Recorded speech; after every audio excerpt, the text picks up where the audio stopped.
That night, my stepmother slammed me against the refrigerator, screaming that I was a thief over a missing envelope of $500. My father stood 3 feet away, holding his beer, silent. They kicked me out, unaware that the same evening, my grandpa had discovered $2 million missing from his own accounts. Years later, in a quiet nursing home, he handed me a tiny key and whispered the truth.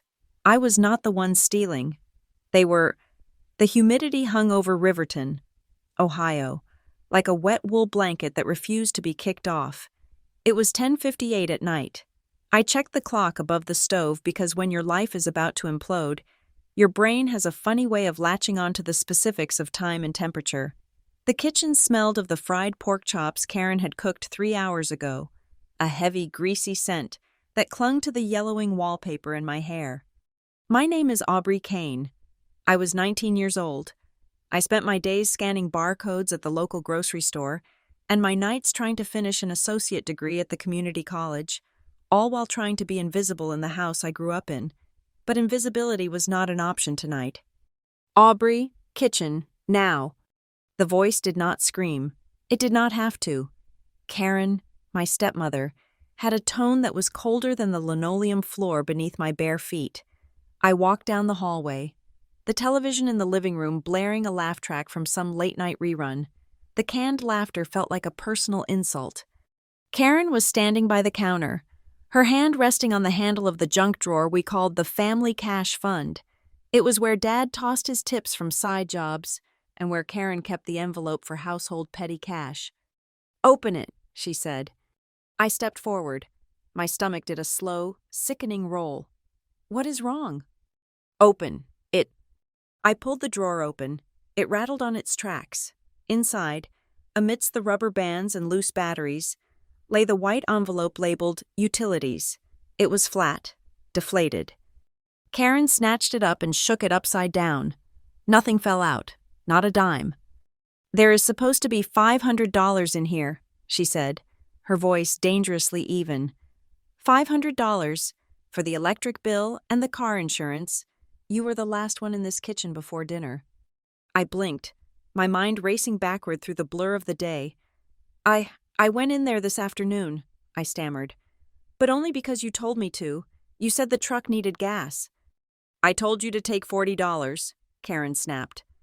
"And that is exactly what I took," I said, my voice rising slightly in defense. "I took 2 20s. I put the gas in Dad's truck. I left the receipt on the counter. It is right there." I pointed to a crumpled slip of paper near the toaster. Karen laughed, but it was a sound void of humor. It was a sharp, barking noise. "Oh, I see. The receipt. The perfect alibi." She took a step closer, invading my personal space.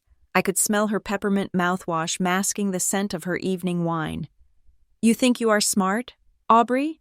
You think taking $40 legitimately gives you the cover to steal the other $500? "I did not touch the rest of the money," I protested. "Why would I? I have my own paycheck coming on Friday." "Your paycheck?" she sneered. "That pittance you make bagging groceries? That barely covers your gas to get to that community college." The heavy footsteps behind me signaled the arrival of the judge and jury. Mark, my father. He walked into the kitchen, a half-empty bottle of beer in his hand. He looked tired, the way he always looked lately, worn down by years of mediocrity and the quiet, grinding pressure of keeping Karen happy. He pulled out a chair at the small kitchen table and sat down. He did not look at me. He looked at the condensation on his bottle. "Mark," Karen said, not turning her eyes away from me, "your daughter decided to help herself to the insurance money. $500, gone." "Dad," I said, turning to him. "I did not take it. I swear." He took a slow sip of beer. The silence that followed was louder than the television in the next room. He set the bottle down with a soft clink. He still did not look up. "Mark," Karen shrieked, her composure cracking. "Are you going to sit there and let this little parasite lie to our faces?" The word hit me harder than a fist. Parasite. "I am not a parasite," I said, my hands trembling. "I buy my own food. I pay for my own books. I do not ask you for anything." "You live under my roof," Karen yelled. She grabbed the household ledger from the counter, the notebook where she obsessively tracked every cent, mostly to prove how much I cost them compared to her son, Dylan, and slammed it onto the floor. The sound was like a gunshot. "You consume our electricity, you use our water, and now you steal our cash?" "I did not take it," I shouted back. It happened fast, too fast to block. Karen's hand lashed out. Her palm connected with my cheekbone with a wet cracking sound that echoed off the cabinets. My head snapped to the side. The sting was immediate, hot and sharp, bringing instant tears to my eyes. But she was not done. Before I could regain my balance, she lunged forward, grabbing the front of my t-shirt and my hair. "You lying thief!"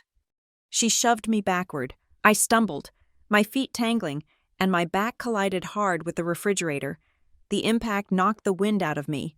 Inside the fridge, I heard the jars of pickles and mustard rattle and clink against each other. Pain radiated up my spine. I slid down a few inches, gasping for air, my hand flying to my cheek, which was already throbbing with a pulse of its own. "Karen!" Dad said. It was a weak protest. He didn't stand up.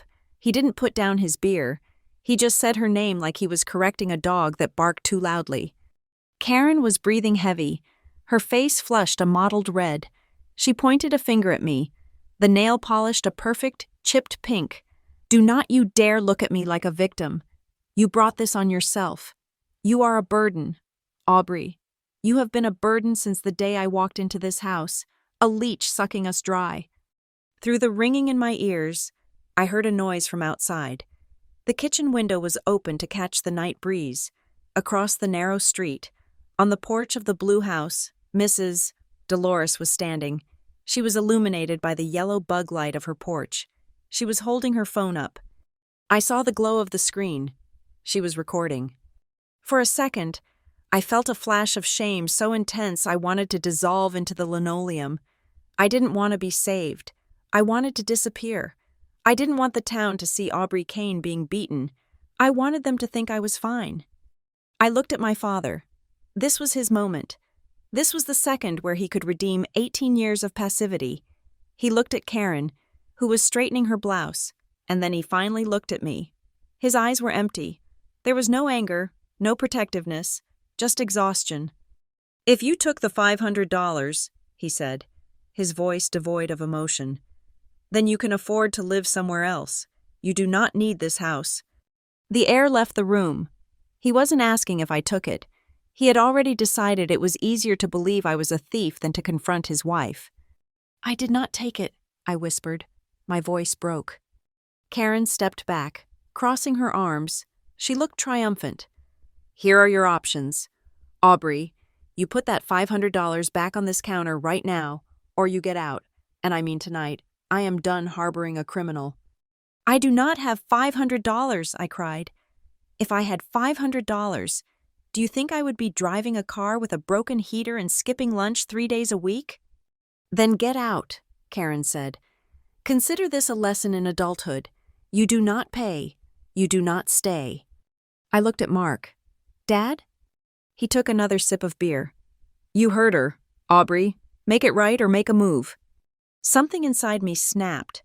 It wasn't a loud snap. It was the quiet sound of a tether finally breaking after years of fraying. I pushed myself off the refrigerator.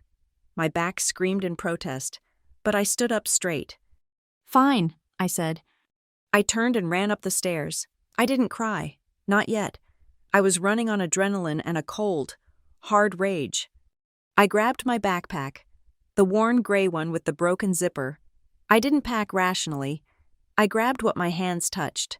3 t-shirts, a pair of jeans, my uniform for the grocery store. I grabbed my laptop, which was 6 years old and wheezed when it turned on. I swept the papers off my desk, including the tuition bill that was due in 2 weeks, a reminder of the debt I was already drowning in. I zipped the bag. It was light, my entire life. 19 years of existence in this house, fit into a bag that weighed less than 20 pounds. I didn't go back down the main stairs. I couldn't look at them again. I went out the back way. down the narrow steps that led to the kitchen door. I could hear them talking.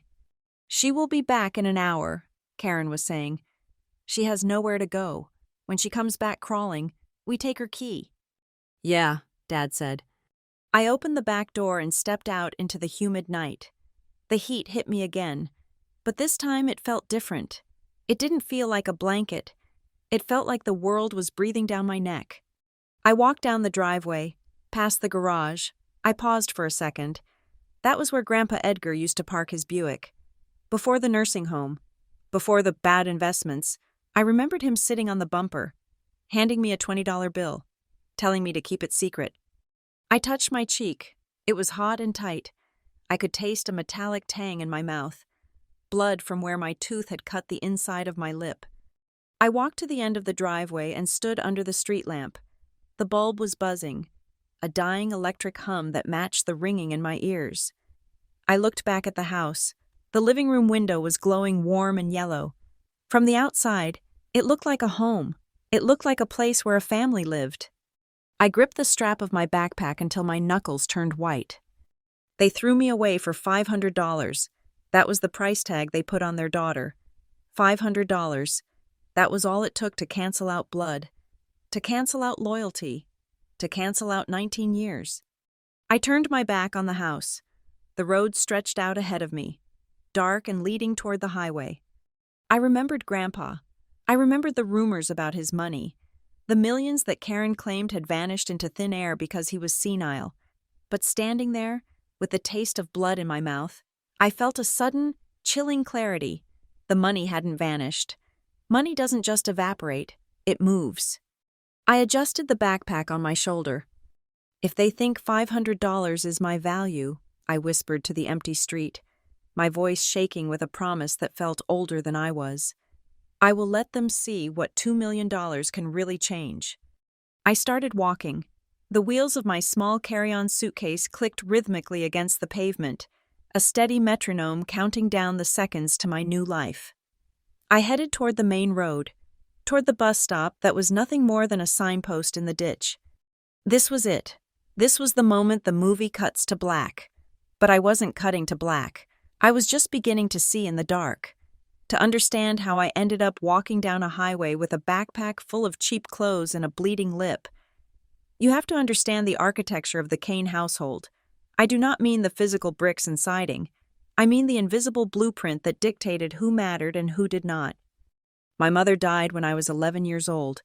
It was ovarian cancer, a thief that moved faster than anyone expected.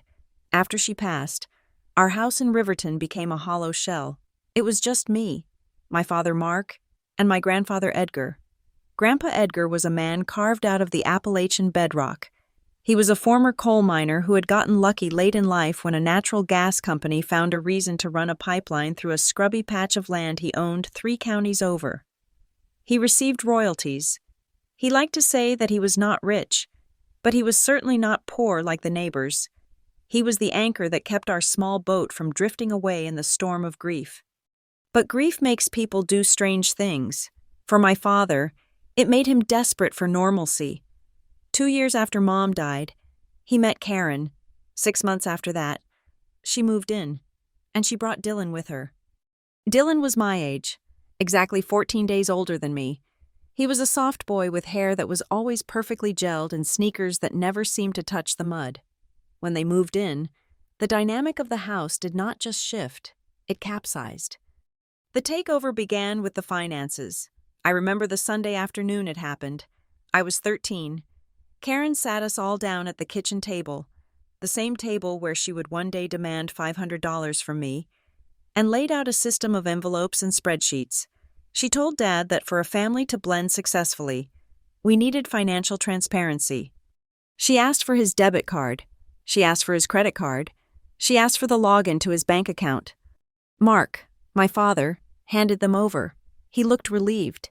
He thought he was handing over a burden. He did not realize he was handing over his balls.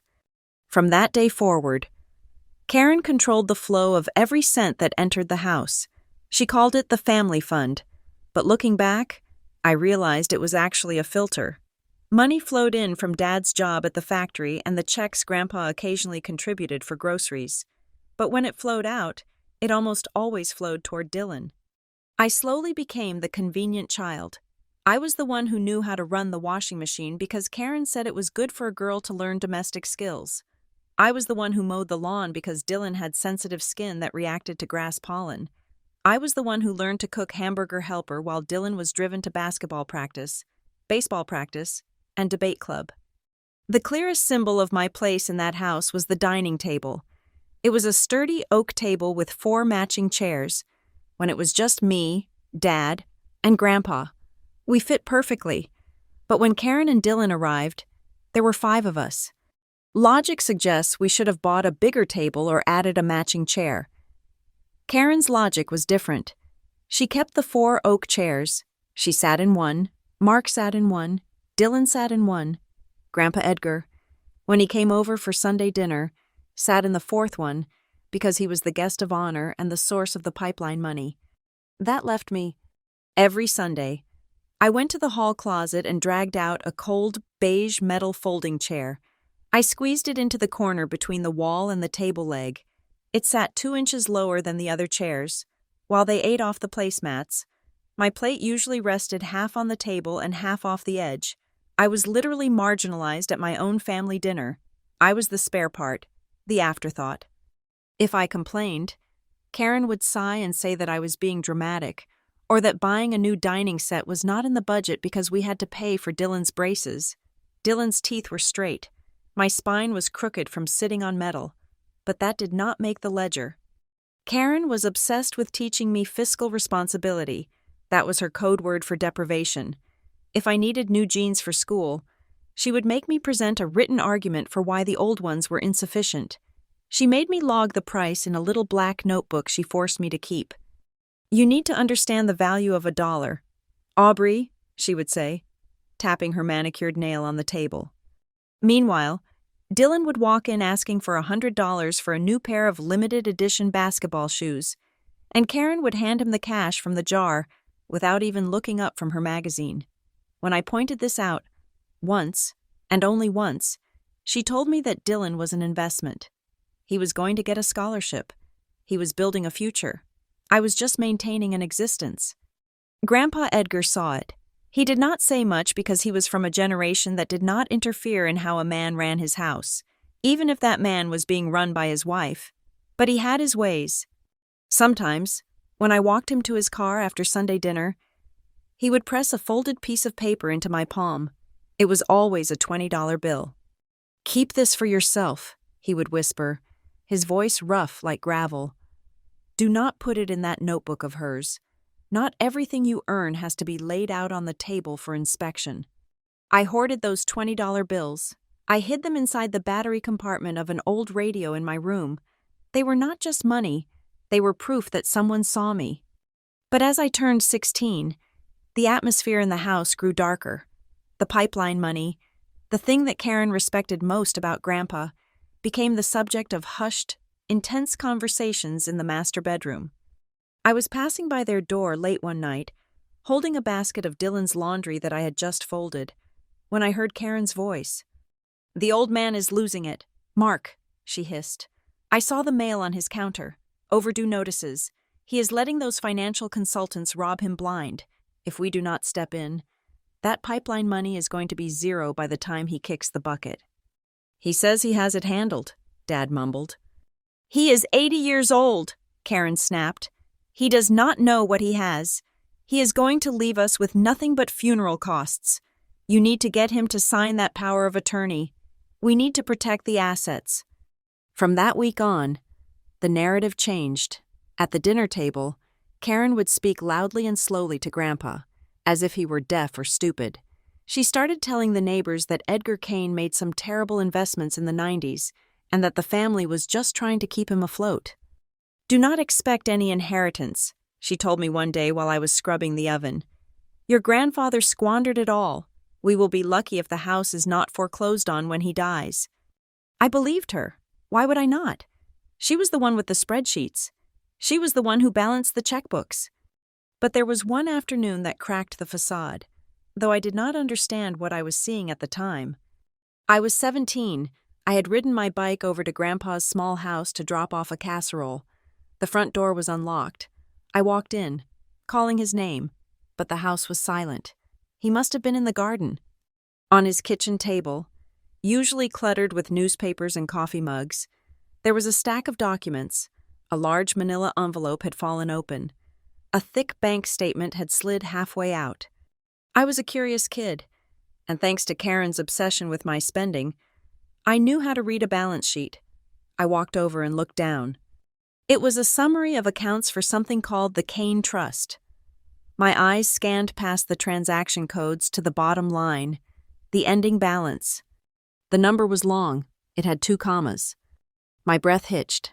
I did not see a 0. I saw numbers that started with a 2. 2 million. What are you doing? The voice made me jump so hard my hip checked the table. Karen was standing in the doorway leading to the garage. I had not heard her pull up. Her face was pale, her eyes wide and panicked. I was just looking for Grandpa, I stammered. She crossed the kitchen in 3 strides. She grabbed the statement, shoved it back into the envelope, and slapped the folder closed. Her hands were shaking. "This is private financial information. Aubrey," she said, her voice trembling with a mix of rage and fear. "You have no business snooping in your grandfather's debts." "Debts?" I asked, confused. "But I saw—" "You saw nothing," she cut me off. "You saw numbers you do not understand. That is the mortgage balance. That is what he owes. God, you are just like your father. You see a big number and think it is a payday. Now get out. Go home. I have to sort this mess out before the bank takes his house." She practically pushed me out the door. I rode my bike home, my head spinning. I tried to rationalize it. Maybe it was a debt. Maybe it was a negative balance. Karen was the expert. I was just the girl who sat on the metal chair. When I tried to bring it up to Dad later, asking if Grandpa was really in that much trouble, he just rubbed his temples. "Karen is handling it. Aubrey, it is not your concern. Just be grateful we have a roof over our heads." So I buried the memory. I let Karen rewrite reality. I let her convince me that we were struggling, that Grandpa was a senile old man who had lost his fortune, and that I was a burden on their limited resources. I accepted my role as the spare chair. I made myself small. I kept my mouth shut. I thought that if I just followed the rules, if I just stayed out of the way, they would eventually let me be part of the family. But standing on the side of the highway that night, with the phantom pain of the metal chair pressing into my back and the real pain of my stepmother's slap on my cheek, I finally understood. They did not hate me because I was expensive. They hated me because I was the only witness left. I was the only one who might remember that there were once 4 wooden chairs at the table, and that the money was never supposed to belong to just 3 people. I was not the problem. I was the loose end. And tonight, they had finally cut me off. The bus ride to Columbus cost me $34.50. I counted the money 3 times before handing it to the driver. My fingers sticky with nervous sweat. When I took my seat near the back, wedged between a window that rattled with every pothole and a man who smelled like wet tobacco, I did the math again. I had left Riverton with exactly $200 hidden in my sock and the $40 remaining from my last paycheck in my wallet. After the ticket, I had less than $210 to my name. That number terrified me more than the darkness stretching out beyond the glass. Columbus was not a city of dreams. It was a city of concrete and cold wind. I arrived at 2 a.m, dragging my suitcase onto the pavement of the station. I did not have enough money for a hotel, and I was too scared to sleep on a bench. I walked for 6 blocks until I saw the fluorescent hum of a 24-hour laundromat. It was warm inside. That was the first thing I noticed. The air smelled of detergent and fabric softener, a chemical cleanliness that felt safe. There were 3 other people there: a woman folding sheets with mechanical precision, a student reading a textbook, and an old man sleeping in the corner. I bought a bottle of water from the vending machine just to justify my presence. then sat in a plastic orange chair near a row of industrial dryers. I pulled my backpack onto my lap and wrapped my arms around it. I did not sleep. I just closed my eyes and listened. The rhythmic thumping of the dryers sounded like waves crashing against a shore, over and over again. It was a hypnotic, mechanical lullaby. Every time the door chimed, my eyes snapped open, my heart hammering against my ribs, expecting to see Mark or Karen storming in to drag me back. But no one came. I was anonymous here. I was just another piece of debris washing up in the city. By morning, my neck was stiff, and my stomach was a hollow pit. I found a library with free Wi-Fi and logged onto my social media. I did not want to post anything, but silence felt like an admission of guilt. I typed a vague status update. Moving on to new things. Columbus. Here I come. I did not mention the slap. I did not mention the $500. 2 hours later, a message popped up. It was from Nia, a girl I had sat next to in biology back in high school. We had lost touch after graduation, but she had always been kind, the type of person who shared her notes without asking for anything in return. Saw you are in the city. The message read, "Please tell me you are not staying at the station. I have a sofa with your name on it if you need a crash pad." I stared at the screen until the letters blurred. I wanted to say no. I wanted to be independent, but my back ached, and I had less than $200. I typed back, "Address?" Nia lived in a studio apartment that was barely larger than Karen's walk-in closet. It was cluttered with art supplies and smelled of incense, but to me, it looked like a palace. When she opened the door, she pulled me into a hug that squeezed the air out of my lungs. She made me tea, and we sat on her lumpy beige sofa. "So," she said, curling her legs under her, "what happened? You left in a hurry." I looked into my mug. The steam rose in lazy spirals. There was an argument about money. $500 went missing from the kitchen drawer. Karen said I took it. "Did you?" Nia asked. It was not an accusation, just a question. "No," I said, but they said if I did not pay it back, I had to leave. I left out the part where Karen slammed my head against the refrigerator. I left out the taste of blood in my mouth. I left out the way my father sat there drinking his beer while I was assaulted. Nia frowned, her eyebrows knitting together. "That is illegal. Aubrey, you are a resident. They can't just kick you out without notice. And if she touched you..." She looked at the faint bruise blooming on my jawline, which I had tried to cover with hair. "Did she hit you?" I flinched. "It got physical. A little." "That is assault," Nia said, her voice rising.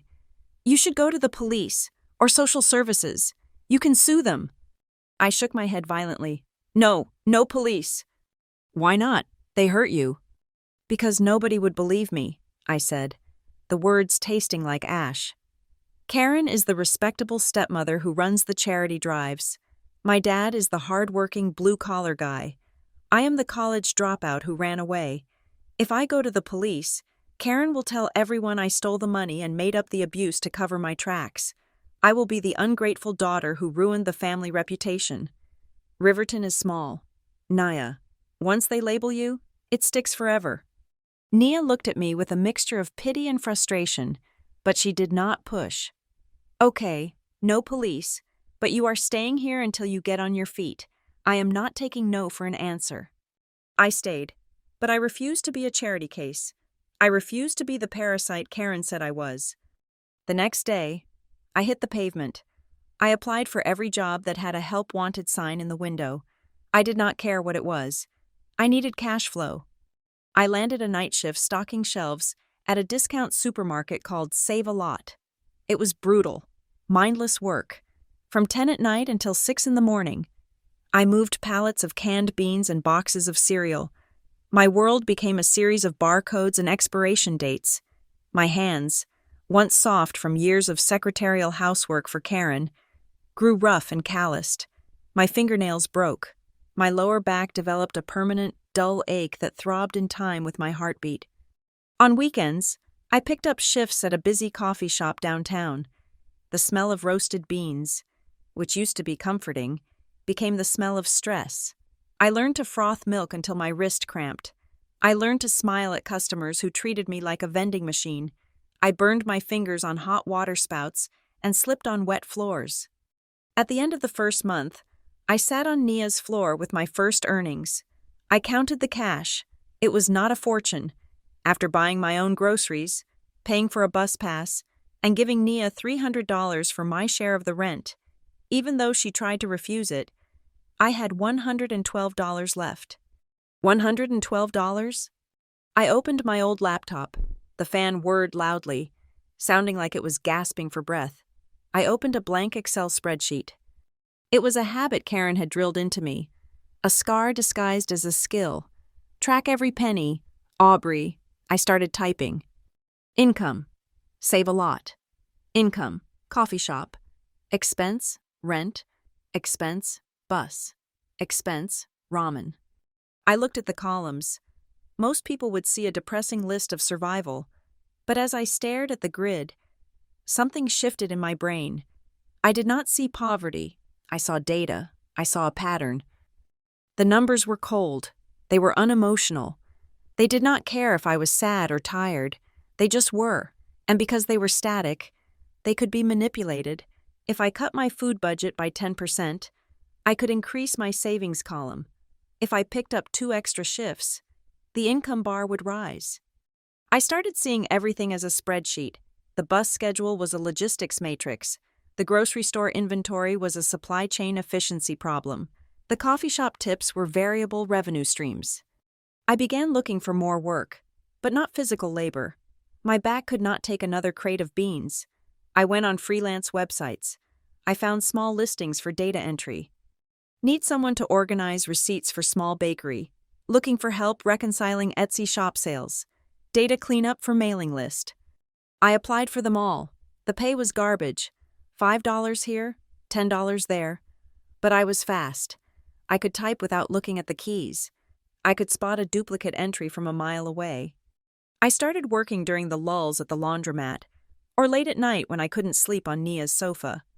I would take a chaotic mess of PDFs and JPEGs from some overwhelmed business owner and turn them into a pristine, color-coded spreadsheet. One night, I was working on a reconciliation for a candle shop owner who had lost track of her inventory. I was cross-referencing her shipping logs with her PayPal receipts. I found a discrepancy. She thought she was losing money on shipping, but she wasn't. She was losing money because she was double-counting her raw wax expenses. I fixed it. I sent her the file with a note explaining the error. She replied 10 minutes later, "Oh my God, you just saved me $2,000 this year. Thank you." She sent me a $50 bonus. I stared at the notification on my screen. $50. That was 10 hours of stocking shelves. And I had made it by simply looking at the numbers until they made sense. I reached into my wallet and pulled out the only thing I hadn't touched. The $20 bill Grandpa Edgar had given me the last time I saw him. It was wrinkled and soft, worn thin by the friction of my pocket. Nia walked in, carrying a bag of takeout. She saw the bill in my hand. "Is that the lucky 20?" she asked, kicking off her shoes. "It is," I said. "Grandpa gave it to me. He told me not to put it in Karen's ledger." Nia sat down beside me, looking at the glowing screen of my laptop, the columns of numbers, the corrected balance sheet for the candle shop. "You know," she said, taking a bite of an egg roll, "everyone in that town thinks your family is good with money because Karen walks around with those designer bags. But you are the one who actually understands it." "Karen understands money," I muttered. "She knows how to keep it." "No," Nia corrected. "She knows how to hoard it. You know how to fix it. Maybe those numbers are what will get you out of this mess. Maybe that is your superpower." I looked from the $20 bill to the spreadsheet. For weeks, I had felt like a victim. I felt like the girl who was kicked out, the girl who was beaten, the girl who was worth less than $500. But looking at the data, I realized something. Karen used numbers to control people. She used the ledger as a weapon to make me feel small. But numbers were neutral. A weapon belongs to whoever holds it. I stood up and walked to the small balcony of Nia's apartment. It overlooked a parking lot and a busy intersection, but beyond that, the lights of Columbus twinkled in the dark. It was a vast, indifferent city. It didn't care about me. But I didn't need it to care. I just needed it to pay me. The wind was cold, but I didn't shiver. I tightened my grip on the railing. They kicked me out for $500, I whispered to the traffic below. They thought that would break me. They thought I would disappear into the cracks. I thought about the $2 million I had seen on Grandpa's statement years ago. I thought about the way Karen had panicked. I thought about the $500 she claimed was missing. It was all math. It was all just input and output. And somewhere in their ledger, there was a massive, glaring error. They had calculated that I was a liability. They had calculated that I was weak. If they used money to beat me, I said, my voice hardening into steel, I will use numbers to fight against everything belonging to them. I went back inside and sat down at the laptop. I didn't go to sleep. I opened a new tab and searched for forensic accounting courses. The bottom was not a place to stay. It was a foundation to build on. And I was going to build a fortress they could never tear down. Columbus Community College was not a place of ivy-covered walls and philosophical debates on the quad. It was a functional, gray building next to a highway off-ramp, filled with people like me, people who were tired, people who were restarting, and people who understood that education was simply a toll road to a better paycheck. I re-enrolled 2 months after arriving in the city. I chose accounting and finance, not because I had a burning passion for tax law, but because I had learned a singular, undeniable truth during my nights sleeping in the laundromat. Numbers do not lie. People lie. Ledgers tell the truth. I treated my coursework like a combat drill. While other students in my Intro to Auditing class were groaning about the boredom of spreadsheets, I was leaning forward, dissecting them. To them, a balance sheet was a homework assignment. To me, it was a crime scene. I started going beyond the syllabus. When we were given case studies on corporate bankruptcy, I would spend my nights hunting down the actual court filings online, tracing the names of the executives, finding out which shell companies they had registered in Delaware or the Cayman Islands. I wanted to know not just that the money was gone, but exactly how it had walked out the door. It was Professor Hayes who noticed. He was a dry, withered man who had spent 30 years as a corporate controller before retiring to teach. He wore cardigans that smelled like pipe tobacco and had eyes that missed nothing. One afternoon, he asked me to stay after class. I thought I was in trouble. I thought maybe I looked too tired, or my clothes looked too cheap. "Miss Kane," he said, tapping a stack of papers on his desk. "In the assignment regarding the Johnson Manufacturing bankruptcy, you noted something in the margins." I shifted my weight, nervous. "Yes, sir. The vendor list. There were 3 vendors with addresses that matched the residential addresses of the CFO's brother-in-law. That information was not in the case study packet I gave you," he said. "No," I admitted. "I looked up the old public records. It did not make sense that they were paying 20% above market rate for steel unless there was a kickback." Professor Hayes took off his glasses and polished them slowly. "Most students are trying to get a passing grade. Aubrey, you seem to be trying to catch a criminal." "I just like the puzzle," I said, keeping my voice neutral. "It is not just a puzzle to you," he observed. "You read financial statements the way other people read emotions. You have an instinct for the anomaly. Have you considered forensic accounting?" "Forensic accounting?" "The intersection of accounting and investigation," he said. "It is not just balancing the books. It is reconstructing them after someone has tried to burn them. It is finding the ghost in the machine." That evening, when I told Nia about it over a dinner of instant noodles, she laughed and pointed her chopsticks at me. "I knew it. You are going to be the Sherlock Holmes of ledgers, Aubrey Kane, private eye of the petty cash fund." She was joking, but the title stuck in my head. By my second year, Professor Hayes helped me land an internship at a boutique firm called Verity Forensics.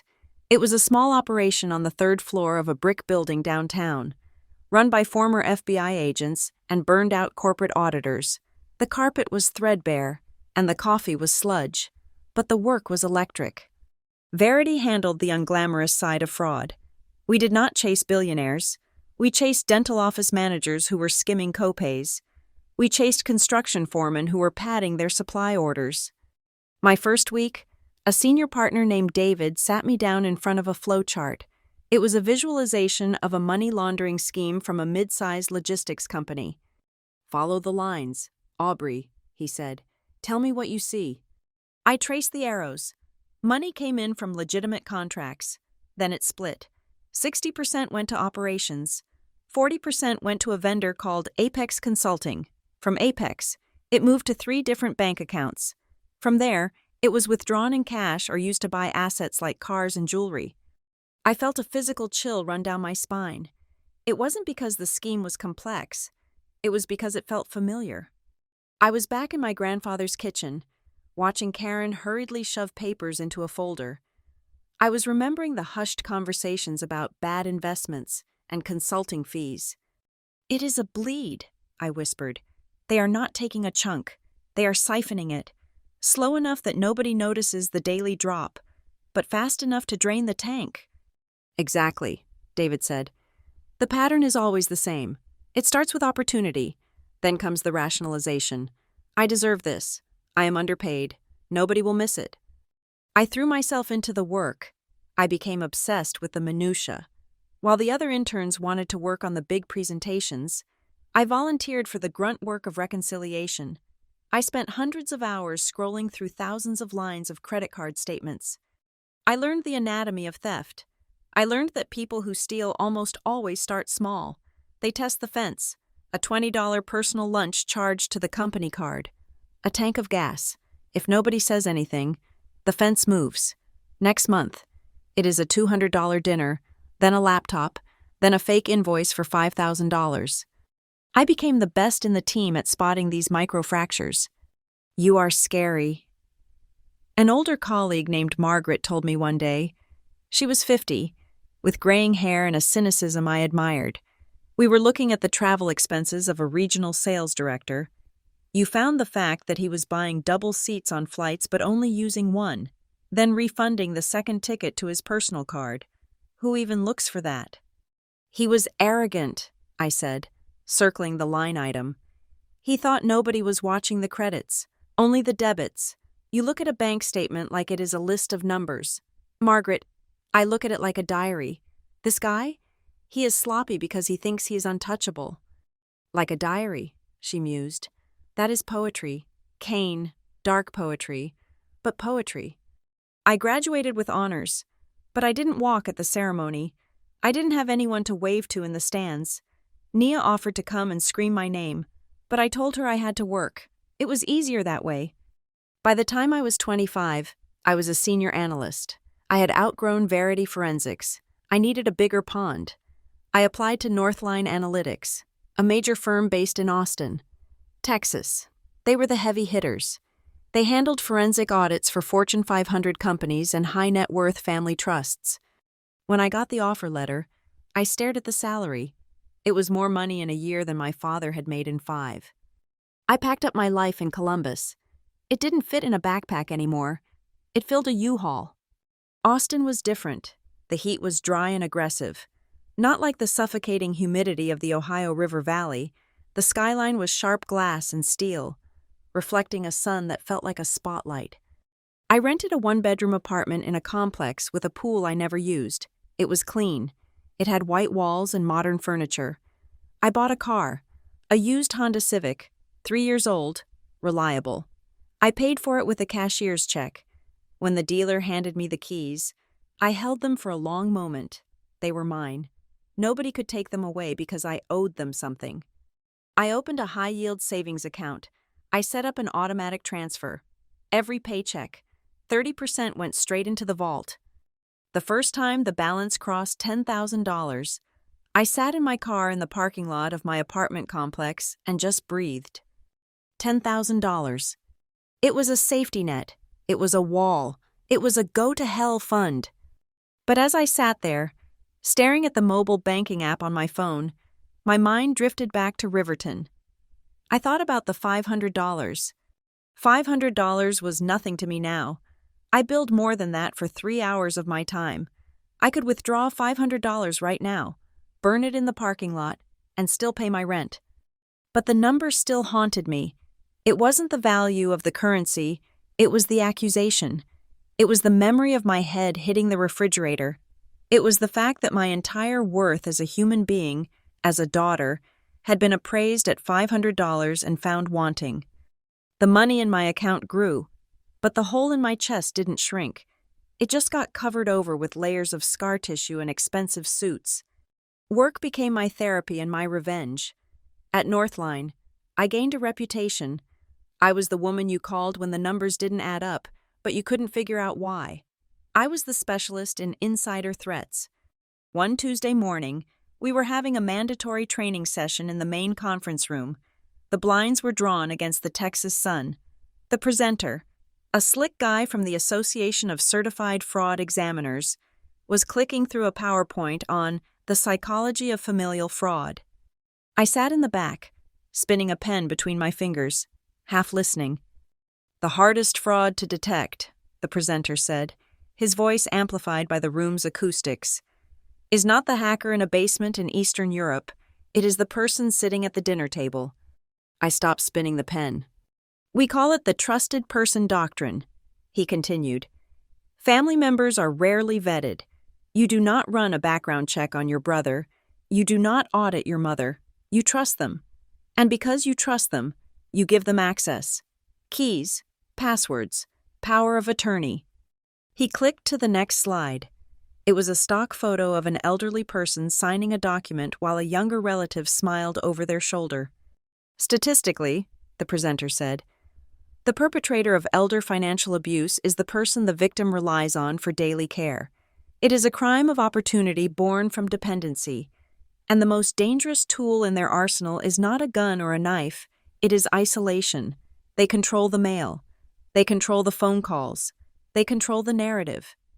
The air in the conference room seemed to vanish. The walls of the high-rise office melted away. I was 12 years old again. I was standing in the hallway of the house in Riverton. I was watching Karen standing by the hook where Grandpa Edgar's keys hung. I remembered the way she would intercept his mail. "Oh, Edgar, do not worry about that stack. It is just junk mail. I will shred it for you." I remembered the way she would answer his phone. "He is resting right now. He can't come to the phone. I will tell him you called." I remembered the specific jingle of his heavy keychain, the one with the brass tag from the mining union. Karen had started carrying it in her purse for safekeeping after he had that mild dizzy spell. The perpetrator is the one holding the keys. My heart hammered against my ribs, a frantic rhythm that drowned out the hum of the projector. I had spent years building a career catching strangers. I had spent years analyzing the greed of anonymous corporate managers, but I had been blind to the crime scene I had lived in. I wasn't just a victim of a bad stepmother who didn't like me. I was a witness to a long con, a slow-motion heist that had started the day she walked into our lives and took Dad's credit cards. The $500 wasn't the crime, it was the distraction. It was the smoke bomb they threw to cover their exit. The presenter moved on to the next slide, talking about red flags in bank statements. I looked down at my notepad. I had written one word. Pressing the pen down so hard, the ink bled through to the next 3 pages. Access. I looked up. The slide showed a list of warning signs. Unexplained withdrawals. Changes in beneficiaries. Missing valuables. I thought about Grandpa Edgar, sitting in the nursing home, supposedly destitute because of bad investments. My hand shook as I capped my pen. I wasn't just an analyst anymore. I was Aubrey Kane from Riverton, Ohio, and I finally knew exactly what I was looking for. The Friday afternoon sun was baking the asphalt of the Northline Analytics parking lot. But inside my office, the air conditioning was set to a crisp 68 degrees. I was finishing up a report on a construction firm in Dallas that had invented 3 ghost employees to inflate their payroll. It was clinical work, clean. Then my phone buzzed. I looked at the screen. The name Aunt Lydia flashed against a photo taken a decade ago. Lydia was my father's younger sister. She was a soft woman, the kind who baked casseroles for funerals and avoided conflict as if it were a contagious disease. She had been the only one who whispered a kind word to me at family gatherings. but she had never been brave enough to speak up when Karen or Mark were in the room. I hesitated. I had not spoken to anyone from Riverton in nearly 2 years. My thumb hovered over the decline button, but something, maybe the forensic instinct that told me unexpected data was often the most critical, made me slide the icon to answer. I switched to video. Aunt Lydia? Her face filled the screen. She looked older. Her hair, once a mousy brown, was now streaked with aggressive gray, and the skin around her eyes was tight with worry. She was holding the phone too close, the angle unflattering. "Aubrey," she breathed. She sounded relieved, but also guilty. "Oh, honey, I did not know if you would pick up. You look so grown up. Is that your office?" "It is," I said, keeping my voice guarded. "What is wrong, Lydia?" She glanced behind her. She appeared to be in her kitchen, the beige wallpaper peeling slightly at the seams. "It is your grandfather," she said. "It is Edgar. He is not doing well. Aubrey, he had a fall last week. They moved him to the high-dependency wing at the nursing home. The doctors say his heart is just tired." My stomach dropped. The image of Grandpa Edgar sitting on his car bumper, handing me a $20 bill, flashed in my mind. He was the only tether I had left to a time when I was loved. "How bad is it?" I asked. "Bad enough that I thought you should know," she said, her voice wavering. "If you want to see him again, you should come home. Soon." I closed my eyes. Go home. The words felt like a physical threat. Suddenly, on the screen, I saw movement behind Lydia. A door opened. The noise of a crowded room flooded into the call. Laughter. The clinking of silverware. The distinct murmur of a family gathering. It must have been a birthday or a holiday I had forgotten. A man's voice, loud and booming, cut through the background noise. It sounded like Uncle Jerry, a man who drank too much cheap beer and believed everything he heard on talk radio. "Who are you talking to, Lyd?" the voice bellowed. Lydia flinched. She tried to cover the microphone, but her hand slipped. "It is Aubrey," she whispered, but the phone picked it up. "Aubrey?" The voice did not lower. It sharpened. "The girl who cleaned them out? You are talking to the thief?" The air in my office seemed to vanish. Lydia scrambled to mute the phone, her face flushing a deep, blotchy red. But the damage was done. The sentence hung in the silence between us, vibrating with malice. The girl who cleaned them out. "Unmute it, Lydia," I said. My voice was ice. She fumbled with the screen. "Aubrey, I am so sorry. Jerry is just... he does not know what he is saying." "He knows exactly what he is saying," I said. "Why did he call me a thief? Why did he say I cleaned them out?" Lydia looked away. She bit her lip. "Aubrey, please, do not make me do this." "Tell me," I commanded. "I have been gone for 6 years. I sent you a Christmas card. I never asked for a dime. Why does Uncle Jerry think I'm a thief?"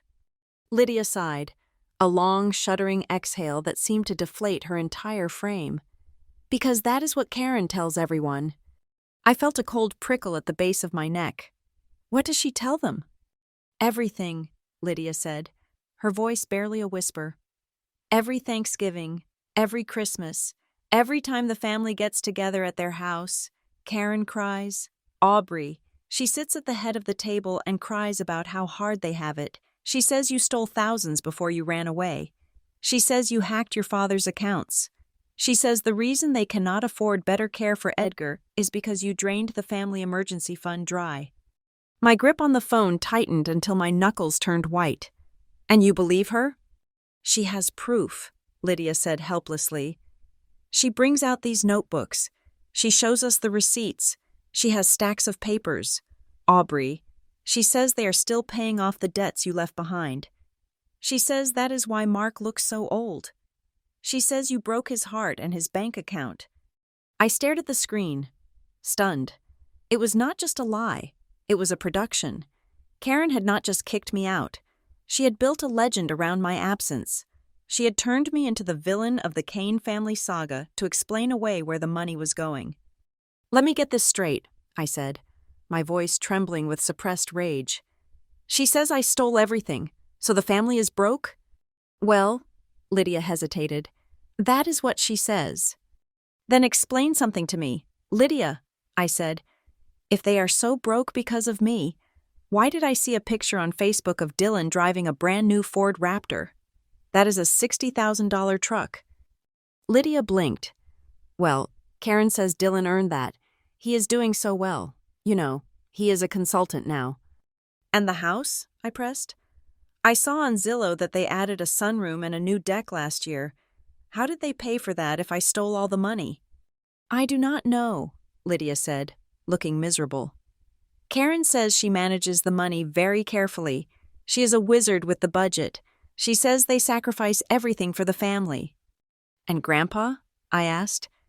If she is such a wizard, why is Grandpa in the state-subsidized wing of the nursing home? Why isn't he in a private room?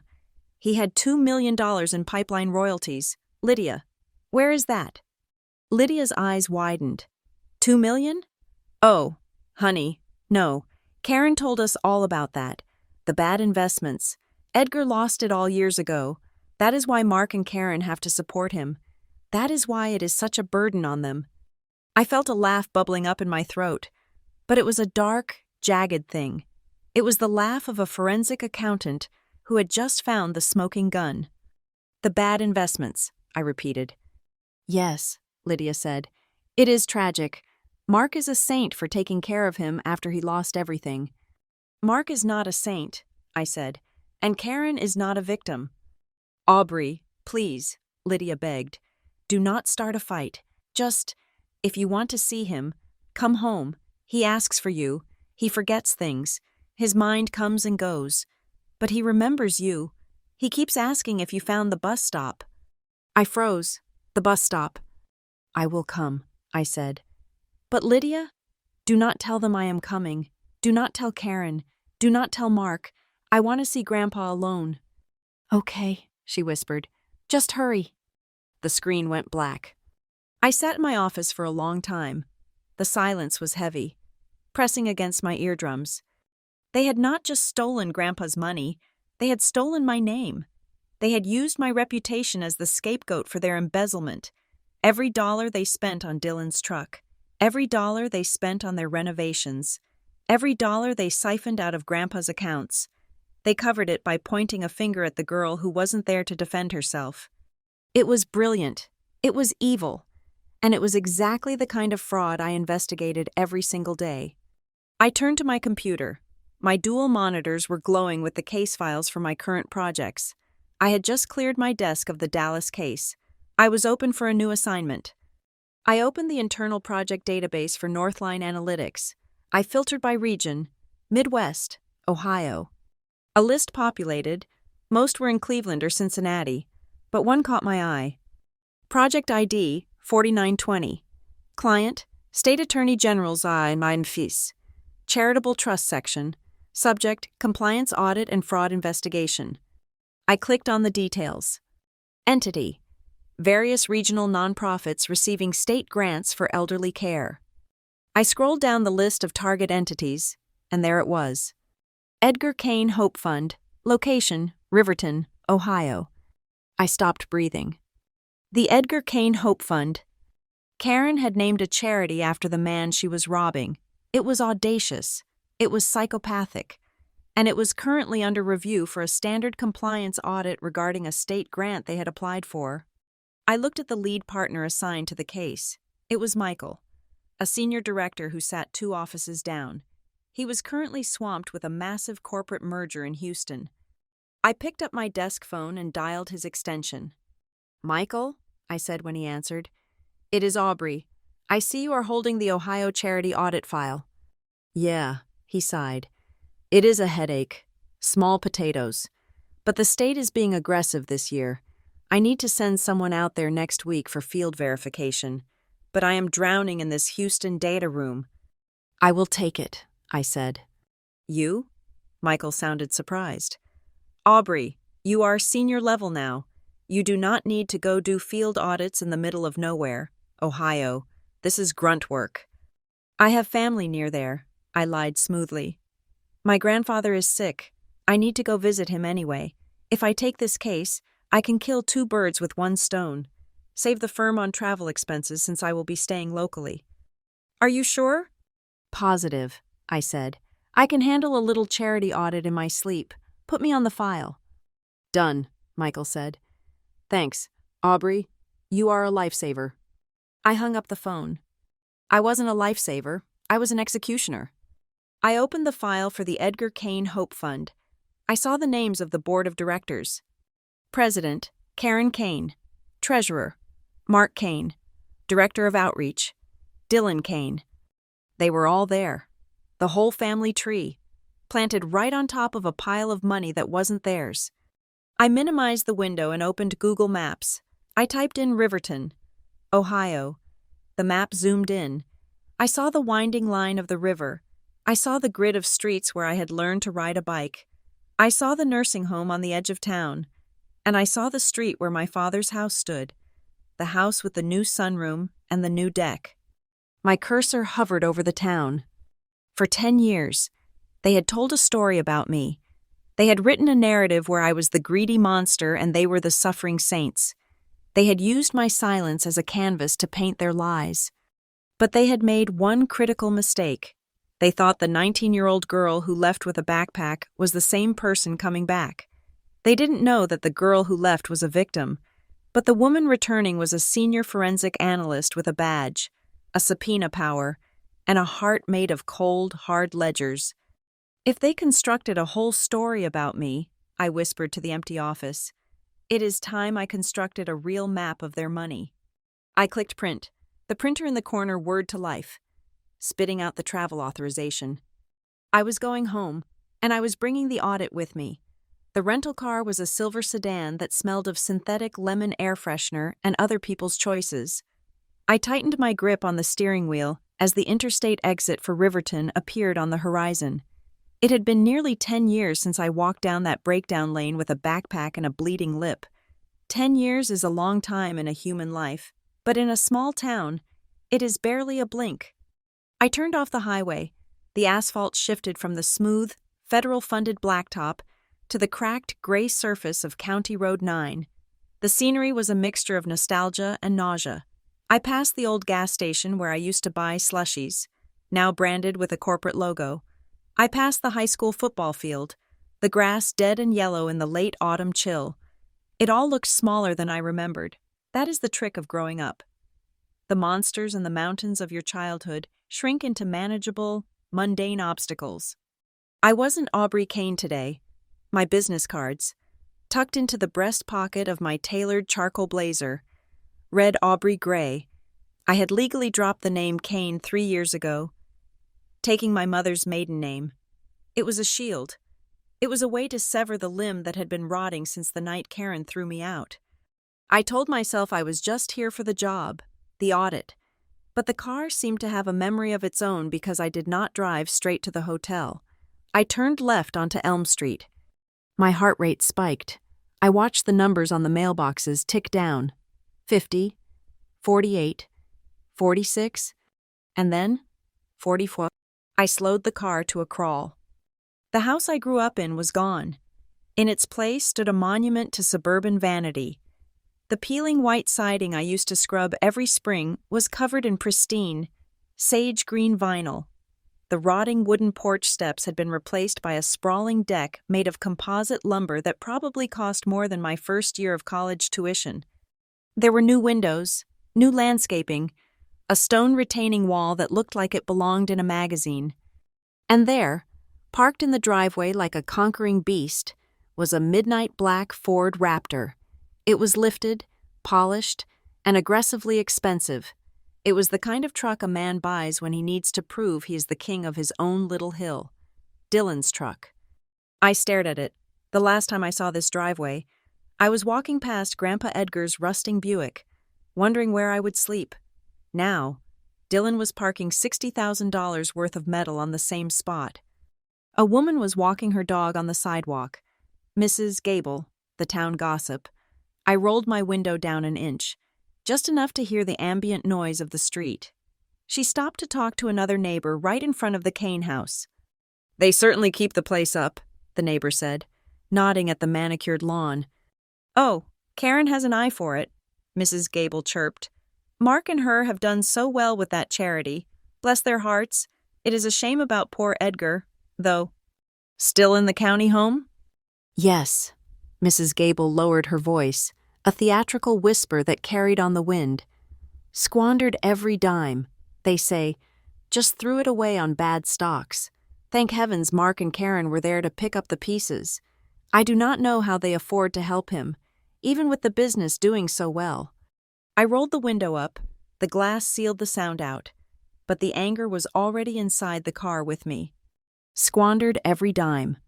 That was the narrative. Edgar was the fool who lost the fortune. Karen and Mark were the martyrs who saved the family honor. And Dylan? Dylan was the golden prince driving a tank paid for by the grandfather they were slandering. I put the car in drive and accelerated, leaving 44 Elm Street in the rearview mirror. I wasn't going to cry. I was going to work. The office of the Edgar Kane Hope Fund was located in a renovated storefront on Main Street, sandwiched between a bakery and an insurance agency. The window display was tasteful. A large poster showed a stock photo of happy elderly people holding hands, with the slogan, "Restoring Dignity, one grant at a time." I parked the rental car and checked my reflection in the visor mirror. My hair, once long and frizzy, was now cut into a sharp, asymmetrical bob and dyed a deep, rich brunette. My makeup was precise. My suit was expensive. I did not look like the 19-year-old girl who wore oversized hoodies to hide her body. I looked like a threat. I grabbed my briefcase and the clipboard that held the official state notification of the audit. I walked to the door and pushed it open. A bell chimed overhead. The office smelled of vanilla candles and fresh carpet. It was quiet. "Be right with you," a voice called from the back. I knew that voice. It was the voice that had ordered me to open the kitchen drawer. It was the voice that had called me a parasite. Karen walked out from the back office. She looked good. I hated that she looked good. She was wearing a cream-colored silk blouse and black slacks. Her hair was highlighted and blown out to perfection. She had aged. Certainly. There were lines around her mouth and eyes that makeup couldn't fully hide. But it was the aging of a woman who slept well at night. She stopped behind the reception desk and smiled at me. It was her public smile, the one she used for donors and neighbors. It did not reach her eyes. "Hi there," she said warmly. "Can I help you? We are actually closed for walk-ins on Fridays, but—" "I am not a walk-in," I said. My voice was steady, lower than it used to be. "I am the auditor." Karen's smile faltered for a fraction of a second. "The auditor? Oh, from the state grant program?"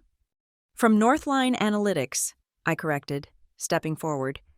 "We have been contracted by the State Attorney General's office to conduct the compliance review for the Senior Care Initiative grant you applied for."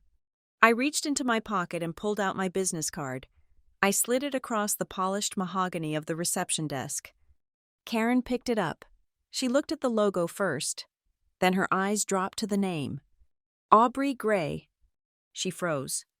It was microscopic. If I hadn't spent 5 years studying the body language of liars, I might have missed it. Her pupil dilated. Her breath hitched in her throat. She looked up at me, searching my face. She was looking for the scared teenager.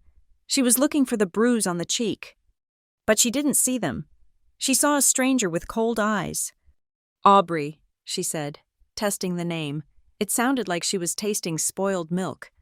"That is a coincidence." "It is a common name," I said flatly. "Shall we get started? Mrs. Kane? I am on a tight schedule."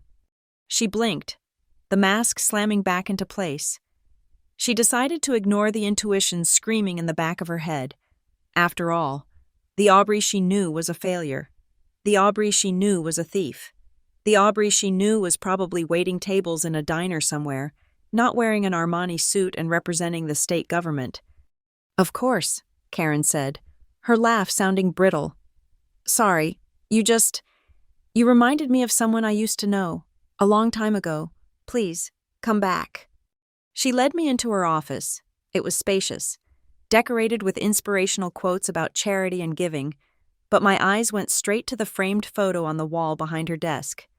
It was a picture taken at the ribbon-cutting ceremony for the Hope Fund. Karen and Mark were beaming, holding oversized scissors.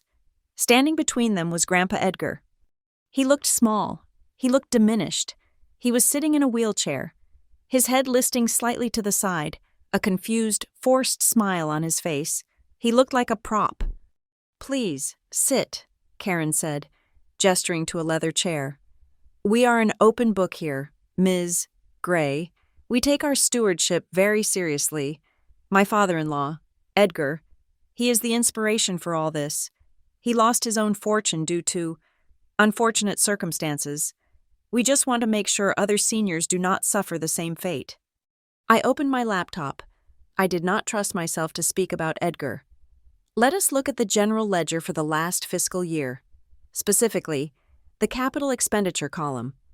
For the next 2 hours, we played a game. Karen sat there, trying to charm me, offering coffee, talking about how hard they worked for the community. I sat there and dissected her life. On the surface, the books were clean. Receipts matched invoices. Payroll was standard. But I wasn't looking for the surface. I was looking for the bleed. "I see a recurring payment here," I said, highlighting a row on my screen. "Riverview Holdings, $11,000 a month, listed as specialized medical equipment rental and consulting services. Can I see the contracts for that?" Karen stiffened. "Riverview? Oh, yes. They provide essential support, beds, oxygen monitors, that sort of thing, for the seniors we help." "And the consulting?" "Administrative support," she said quickly. "We are a small team. We outsource." "Do you have the invoices?" I would have to dig them out of the archives," she said. "Is that necessary? It is a standard vendor." "It is a large percentage of your operating budget," I said. "I need to verify the vendor existence. Do you have a contact name?" "I usually deal with their billing department," she deflected. "That is fine," I said. "I can look them up in the state registry later. Let us move on to the travel expenses." I let her think she had dodged the bullet. I moved on to smaller items, watching her shoulders relax, but while she was rambling on about the cost of printing flyers, I had a second window open on my laptop. I was logged into the Secretary of State's business entity search. I typed in Riverview Holdings. The search wheel spun for 3 seconds. Result found. Entity name: Riverview Holdings, LLC, State of Incorporation, Delaware. Registered agent address: 44 Elm Street, Riverton, Ohio. Principal officer: Dylan Kane. The air in the room turned into sludge. Riverview Holdings was not a medical supplier. It was a shell company, and it was registered to my childhood home. The $11,000 a month wasn't buying oxygen monitors. It was buying Dylan's truck. It was buying the sunroom. It was buying Karen's silk blouse. They were taking grant money meant for sick old people, and funneling it straight into Dylan's pocket under the guise of consulting. And worse, I knew that the seed money for this entire operation, the initial capital to start the charity, had undoubtedly come from draining Grandpa Edgar's accounts years ago. They were laundering their theft through a monument named after their victim. I felt a wave of nausea so strong I had to swallow hard to keep it down. It wasn't just greed. It was a complete moral vacuum. They had destroyed my reputation to cover the theft of the pipeline money, and now they were using that stolen credibility to steal even more from the state. "Ms. Gray?" Karen asked. "Are you all right? You look pale." I looked up at her. I looked at the woman who had slammed my head into a refrigerator over $500. I looked at the woman who was currently paying her son a 6-figure salary to do nothing, while my grandfather rotted in a state-funded bed. "I am fine," I said. My voice was low, dangerous. "I just found exactly what I was looking for." Karen frowned, confusion clouding her eyes. "I am sorry?" "The data," I said, closing my laptop with a snap. "I have everything I need for the preliminary report. I will be in touch regarding the discrepancies." "Discrepancies?" Her voice pitched up. But you said— I said I found what I was looking for. I stood up. My legs felt shaky, but I locked my knees. Thank you for your time, Mrs. Kane. It has been illuminating. I walked out before she could ask another question. I needed air. I got into the rental car and locked the doors. My hands were trembling so hard I couldn't put the key in the ignition.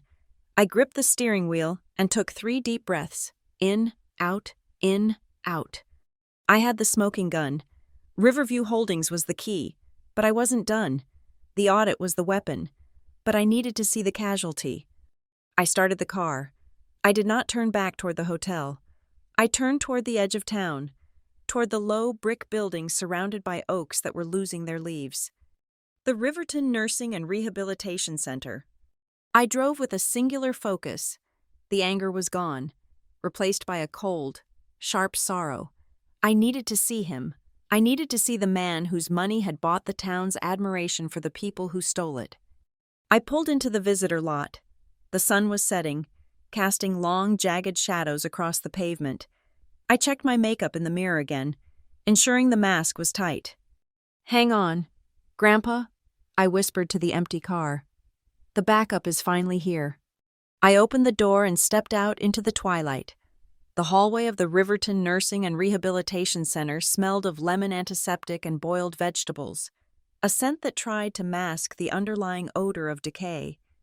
I walked past open doors where televisions blared at maximum volume for ears that could no longer hear, clutching my purse like a shield. Room 304 was at the end of the hall, in the wing reserved for state-subsidized patients. I stopped at the door. My hand hovered over the frame. I had faced down hostile corporate boards and aggressive defense attorneys without blinking. But standing here, I felt like the 19-year-old girl shivering at the bus stop. I was afraid of what I would find. I was afraid he would not know me. Or worse, I was afraid he would look at me with the same disgust my father had the night I left. I pushed the door open. The room was small, illuminated by the gray light of the fading autumn afternoon. There was a single bed, a nightstand cluttered with pill bottles, and a chair that looked uncomfortable. In the bed lay a man who seemed to have been carved down to the bone. Grandpa Edgar had always been a mountain of a man in my memory. Broad shoulders, calloused hands, a voice that rumbled like a diesel engine. The man in the bed was a shadow of that mountain. His skin was translucent, stretched tight over his cheekbones. His hair was a shock of white against the pillow. I stepped inside, the floor tiles clicking under my heels. "Grandpa?" I whispered. He stirred. His eyelids fluttered open. For a second, there was the cloudy haze of sleep and medication, but then, his gaze focused. His eyes were the same, a piercing, intelligent blue that age had not been able to bleach out. He blinked once, then twice. "Aubrey," he rasped. His voice was like dry leaves skittering on pavement. "You are real." "I am real," I said, my throat tightening. I pulled the metal chair close to the bed and sat down, taking his hand. It felt like holding a bundle of twigs. "I am here," I told myself. He coughed, a wet, rattling sound. "I told myself you would come back before the end. The nurses said I was dreaming." "You were not dreaming," I said. "I am sorry it took so long. I didn't know. I didn't know where you were." He squeezed my hand with surprising strength. He looked at my suit, my hair, the forensic intensity in my eyes. He nodded slowly. "You survived them. I knew you would."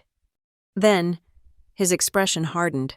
The softness of the reunion evaporated, replaced by a desperate need for truth.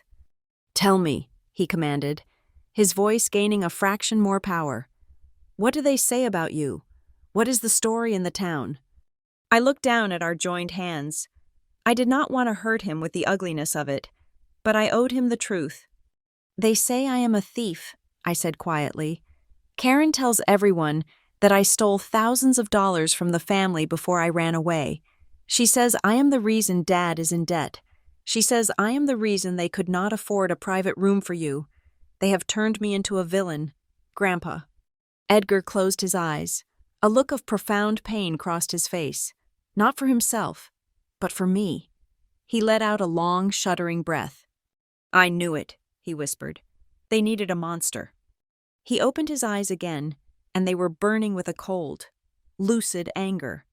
They needed a name to put on the ledger. Aubrey. They needed a reason for the money to be gone. If you were the thief, then they were just the victims. "What money, Grandpa?" I asked, leaning in. "The $500? Or the pipeline money?" He looked at me sharply. "You know about the pipeline?" "I remember the rumors," I said. "Karen always said you lost it all in bad investments. She said you were senile and let consultants rob you blind." Edgar let out a short, bitter laugh. "Consultants. Yes, that is what they called themselves." He tried to sit up, wincing as he shifted his weight. I reached out to help him, adjusting his pillows. 12 years ago," he began, staring at the ceiling tile as if reading a script written there. "The energy company came to me. They wanted the easement for the natural gas line across the North Ridge. I negotiated hard. I was a union man. Aubrey. I knew how to hold the line." He paused to catch his breath. "They settled on $2,300,000, he said. "Paid out over 5 years in installments. $2,300,000. Hearing the number spoken aloud in this sterile, poverty-stricken room felt like a physical blow. "I was getting old," he continued. "My hands were shaking. The paperwork. It was too much. Mark was my son. Karen was efficient. They said they would help. They said I should enjoy my retirement and let them handle the taxes and the investments. I signed the power of attorney. I trusted them." "And then?" I asked, though I already knew the answer. "Then the reports started coming," Edgar said. "Every month, Karen would bring me these colorful spreadsheets. She would sit at my kitchen table and explain how the market was crashing. She said the government was taking 40% in taxes. She said the maintenance fees on the land were eating up the profit. She told me that modern finance was complicated, that I did not understand how fast money could disappear." "Gaslighting," I murmured. "I believed her," he admitted, shame coloring his tone. "For a while, I thought I was just an old fool who got lucky and then unlucky. But one day, about 4 years ago, right before they moved me in here, I found it." "You found what?" "A statement," he said. "A real one. It had slipped behind the cushion of the sofa in the den. Karen must have dropped it. It was from a bank account I didn't know I had. It showed a transfer." He looked at me, his eyes locking onto mine. "It showed a transfer of $45,000, he said. "Outgoing? To a company called Riverview Holdings." I gasped. "Riverview!" "I saw the balance at the bottom of the page," Edgar said. "It should have been hundreds of thousands. It was $800. Just 800. "What did you do?" "I called an old friend," Edgar said. "Mr. Henderson. He used to be the branch manager at First River Bank before he retired. I asked him to do me a favor and look into the routing numbers. He told me the truth. He told me that for 5 years, every time a royalty check hit my account, it was moved within 48 hours. It went through 3 different banks, but it always ended up in the same place, Riverview Holdings." "And Riverview is Dylan," I said. Edgar nodded grimly. "And Karen and Mark, they built their empire on my bones. Aubrey, did you confront them?" "I tried," Edgar said, his voice dropping to a whisper. "That was my mistake. I waited until Sunday dinner. I put the statement on the table. I asked Mark where the money went." He paused, his face twisting with the memory. "Karen didn't even blink," he said. "She turned to Mark, and she started crying. She told him that I was confused. She told him that you had been stealing from me for years. She told him that the missing money was what gave you the cash to buy drugs, to buy clothes, to do whatever teenagers do. She said she had been covering for you to protect Mark's feelings." My blood ran cold. She blamed me. I was not even living there anymore. "It didn't matter," Edgar said. "She needed a villain. She told Mark that if they admitted the money was gone, the IRS would come after you. She spun a web so tight that Mark, my own son, he looked at me and told me to stop talking about money or he would put me in a home." And then he did, I said, looking around the small, sad room. He did, Edgar said, because I knew too much, and because they needed the last of the equity in my house to buy that new truck for the boy. Why didn't you call the police? I asked. Why didn't you call me? I was ashamed, Edgar whispered, and I was afraid. If I called the police, Karen threatened to show them proof that you were the one who embezzled the accounts. She said she had forged your signature on checks. She said she would make sure you went to prison if I opened my mouth. Tears pricked my eyes. He had stayed silent to protect me. He had rotted in this room for 4 years because he thought he was shielding me from Karen's wrath. I pretended to believe her, Edgar said. I played the senile old man. I let them put me here. I let them take the house. But I did not stop fighting. Aubrey. He shifted again, leaning toward the bedside table. His hand shook as he reached for a small plastic cup filled with water. But instead of drinking, he reached behind the small framed photo of my grandmother that sat next to it. He fumbled with the backing of the frame. His fingers were clumsy, but determined. He slid the back panel off. Taped to the cardboard backing was a small, silver key. It was flat and tarnished, the kind of key that opens a box that no one is supposed to find. He peeled it off and held it out to me. First Riverbank, he said. Safety deposit box number 14. I paid for it with cash I hid from them years ago. The lease is paid up for another 10 years. I took the key. It felt cold and heavy in my palm. What is in it? I asked. Everything, Edgar said. The original statement I found, the letter from Mr. Henderson explaining the wire transfers, a copy of the power of attorney document, and a recording. A recording?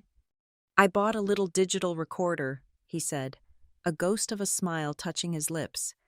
I hid it in my pocket the day I confronted them. I have Karen on tape, Aubrey.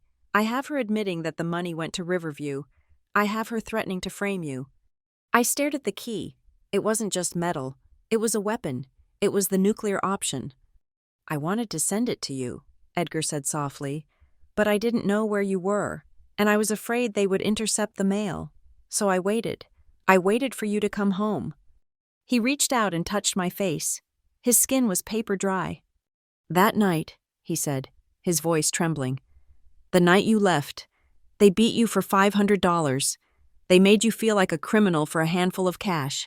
But the whole time, Aubrey, they were stealing millions. It wasn't you who was the thief in that house. It was them. The dam broke. The tears I had held back in the car, in the office with Karen, and in the hallway finally spilled over. I cried for the 19-year-old girl who had slept in a laundromat. I cried for the old man who had been abandoned in a facility while his son drove a luxury car paid for with his life savings. I squeezed the key until it dug into my skin, marking me. I am going to fix this, I promised, my voice thick with emotion. I am going to take everything from them. I am going to make them pay back every cent. Edgar shook his head slowly. He looked at me with a clarity that transcended his age and his illness. Do not do it for revenge, Aubrey, he whispered. Revenge is a poison. It will make you just like them. Then why? I asked. Why give me the key? He leaned back against the pillow, his energy fading, his eyes closing. Do not get revenge for me, he breathed, his voice barely audible over the hum of the air conditioner. Get justice for yourself. Show them that the girl they threw away was worth more than they could ever count. I sat there for a long time, holding his hand until his breathing evened out into sleep. I looked at the key in my palm. It was small. It was simple. But it was the answer to a question I had been asking the universe for 10 years. I stood up and placed a kiss on his forehead. I will, Grandpa, I whispered. I will show them exactly what I am worth. I walked out of the room, the key clenched in my fist. I walked past the nurse's station and out into the cool night air. I wasn't crying anymore. The tears had dried, leaving behind something harder, something sharper. I had the map, I had the key, and tomorrow, I was going to open the vault. The lobby of First River Bank was quiet, possessing that specific, hushed atmosphere of money sleeping behind thick walls. I walked to the front desk, the silver key Grandpa Edgar had given me burning a hole in my pocket. I presented my ID and the notarized power of attorney document that Edgar had signed years ago, the one Karen thought she had revoked, but had only superseded with a fraudulent one. Since I had the original key and the account was technically still in his name with me as a secondary signer from before the dementia diagnosis, the system did not flag me. The bank manager, a woman with reading glasses on a chain, led me into the vault. The air inside was cool and smelled of dust and metal. She left me alone in a small private viewing room with box 14. I locked the door. My hands were steady, but my heart was hammering a frantic rhythm against my ribs. I slid the key into the lock. It turned with a smooth, heavy click. I pulled the long metal drawer out and set it on the table. It was not full of cash. It was full of paper. And in my world, paper was far more dangerous than currency. I started sorting. First, there was the original contract with the energy company. I scanned the terms. $2,300,000. It was signed by Edgar Kane in shaky blue ink. Next came the bank statements. These were the originals, the ones Karen had intercepted before they could reach the mailbox. I laid them out in chronological order, creating a paper timeline on the wooden table. It was a dissection of a robbery. Starting 5 years ago, the pattern was undeniable. Every month, a deposit would hit the account from the energy company, and every month, within 48 hours, a transfer would be initiated. $15,000, $20,000, $12,000. The recipient was always the same, Riverview Holdings. I pulled out a stack of emails. Edgar had printed them out. They were from Karen's email address, sent to the bank manager. Subject: Investment Instruction. Body: Please transfer $25,000 to Riverview Holdings for the special real estate investment project. Edgar is not feeling well today and asked me to handle this time-sensitive opportunity. It was signed, Karen Kane, on behalf of Edgar Kane. On behalf of, I whispered to the empty room, that was wire fraud. That was identity theft. I dug deeper into the box and found a small, silver USB drive. I plugged it into my laptop. There was a single audio file. Dated 3 years ago. I put my headphones in and pressed play. The sound was grainy, the rustle of fabric against a microphone suggesting it was recorded from a pocket. "Mr. Kane," a male voice said. That must be the banker. "I am looking at your portfolio. You have not lost any money in the market. The market is up 12% this year." Then, Grandpa's voice. It sounded weak, confused. "But Karen, she showed me the red ink. She said the crash took half of it." "There is no red ink, Edgar," the banker said gently. "The money is leaving your account because it is being wired out to the company your son controls, Riverview. You signed the authorization, remember? Karen brought it in last week." There was a long silence on the recording, then Grandpa's voice, breaking. "I do not remember signing that. She gave me papers for the tax man. She said I had to sign or the IRS would take the house." "Do you want me to freeze it?" the banker asked. "No," Grandpa whispered. "If I freeze it," she said she would tell the police about Aubrey. She said she would show them proof that Aubrey stole the petty cash. I can't let them hurt the girl. She is the only good thing left. I hit pause. I ripped the headphones off, gasping for air. The room felt suddenly small, the walls closing in. He had let them rob him blind because he was being held hostage by a lie about me. He had sacrificed his security to protect my freedom. I wiped my eyes furiously. Tears were useless data. I needed to finish the audit. At the bottom of the box, there was a handwritten letter on yellow legal paper. It was addressed to Attorney Miller, but it had never been mailed.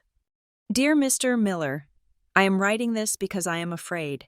I am afraid I am becoming a burden. My memory is not what it used to be, but I know I am not crazy. Mark and Karen are moving money. They tell me I'm confused. They tell me I'm ungrateful. I feel like a prisoner in my own house.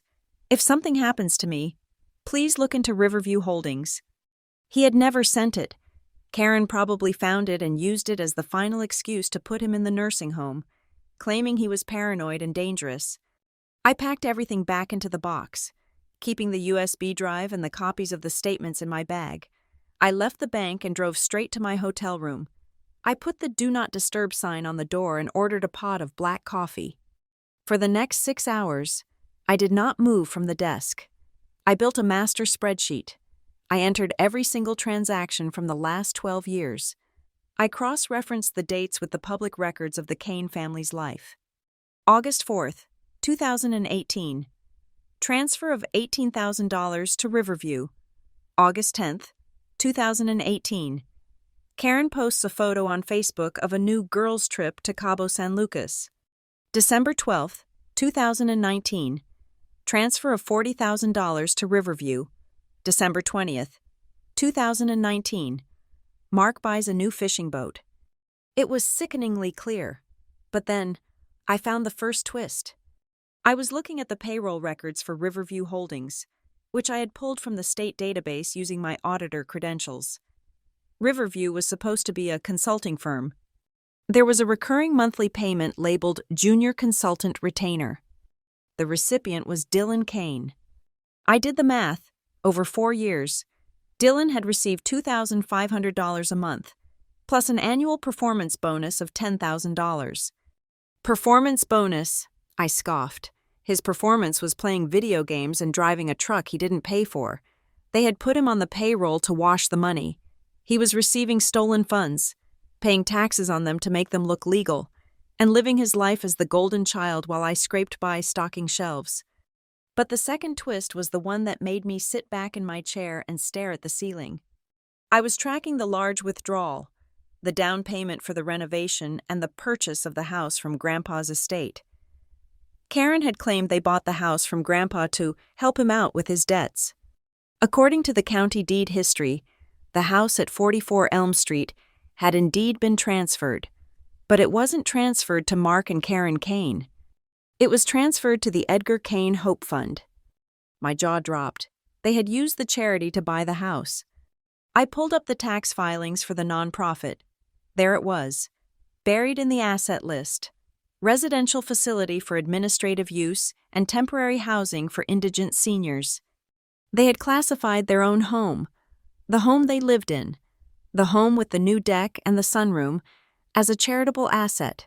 That meant they were living there tax-free.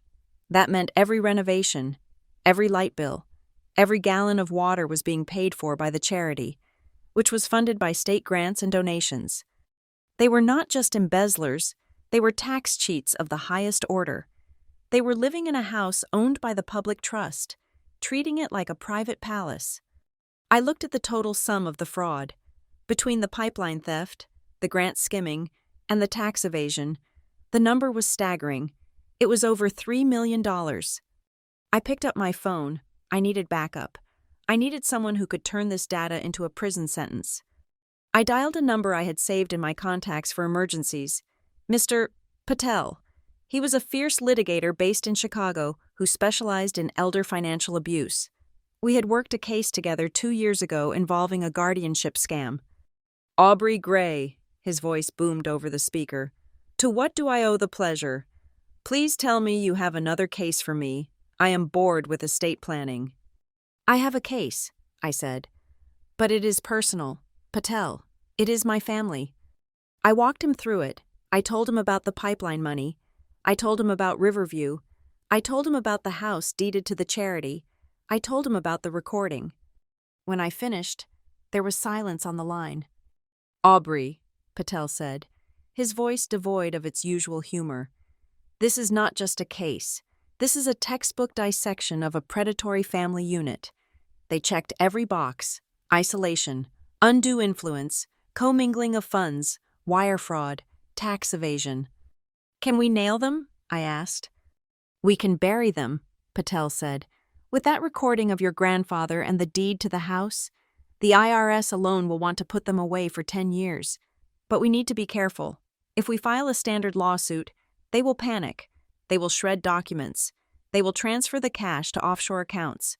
Karen sounds like the type who has a go bag ready. I know, I said. I cannot just serve them papers. I need to freeze them in place. Exactly, Patel agreed. We need to file for an emergency injunction with the state attorney general. We use your grandfather's affidavit. We get the accounts frozen before they even know we are coming, and we need an independent audit of that charity immediately. I am the auditor, I reminded him. You are conflicted, Patel said. Technically, but that works in our favor. You can file the whistleblower complaint. I will handle the elder abuse civil suit.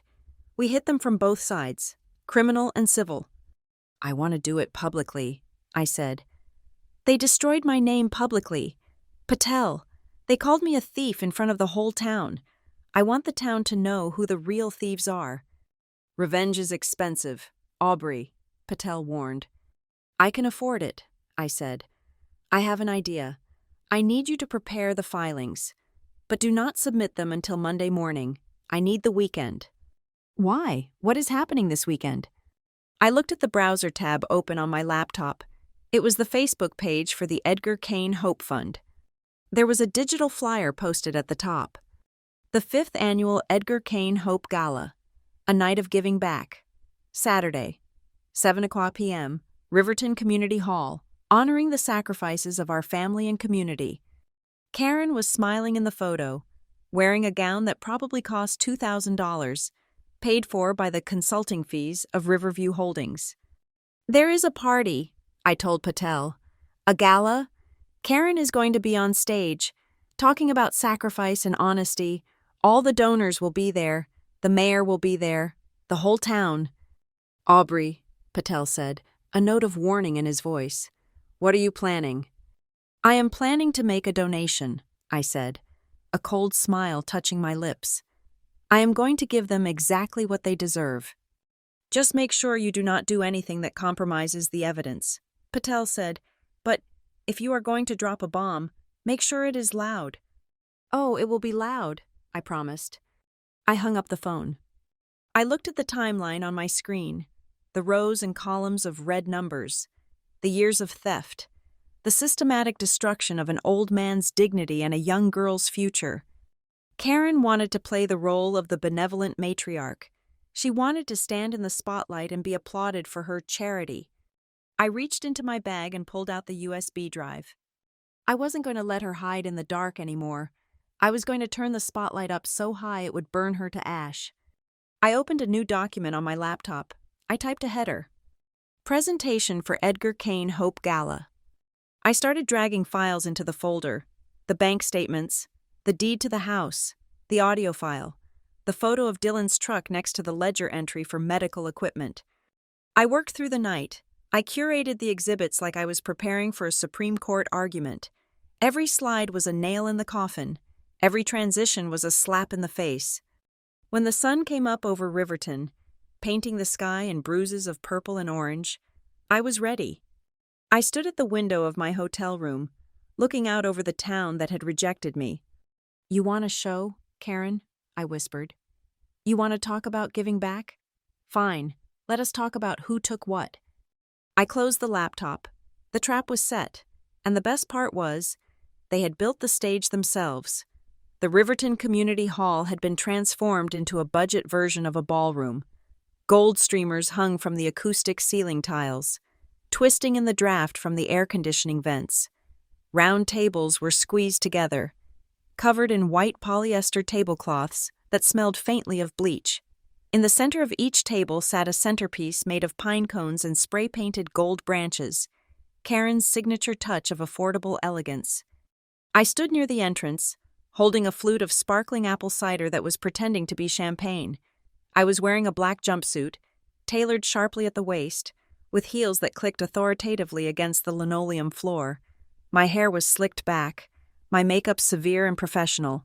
I did not look like the girl who had run away with a backpack. I looked like Aubrey Gray, senior consultant from Northline Analytics. I watched them work the room. Karen was wearing a floor-length red gown that shimmered under the yellow house lights. She moved through the crowd of local business owners and church deacons like a queen bee checking her hive. She touched arms, laughed at jokes that were not funny, and accepted compliments with a practiced humility. Mark walked a step behind her in a tuxedo that was slightly too tight across the stomach, his smile fixed and anxious. Dylan was there too, wearing a suit that cost more than my first car, leaning against the bar and looking bored, checking his phone every 30 seconds. "Miss Gray?"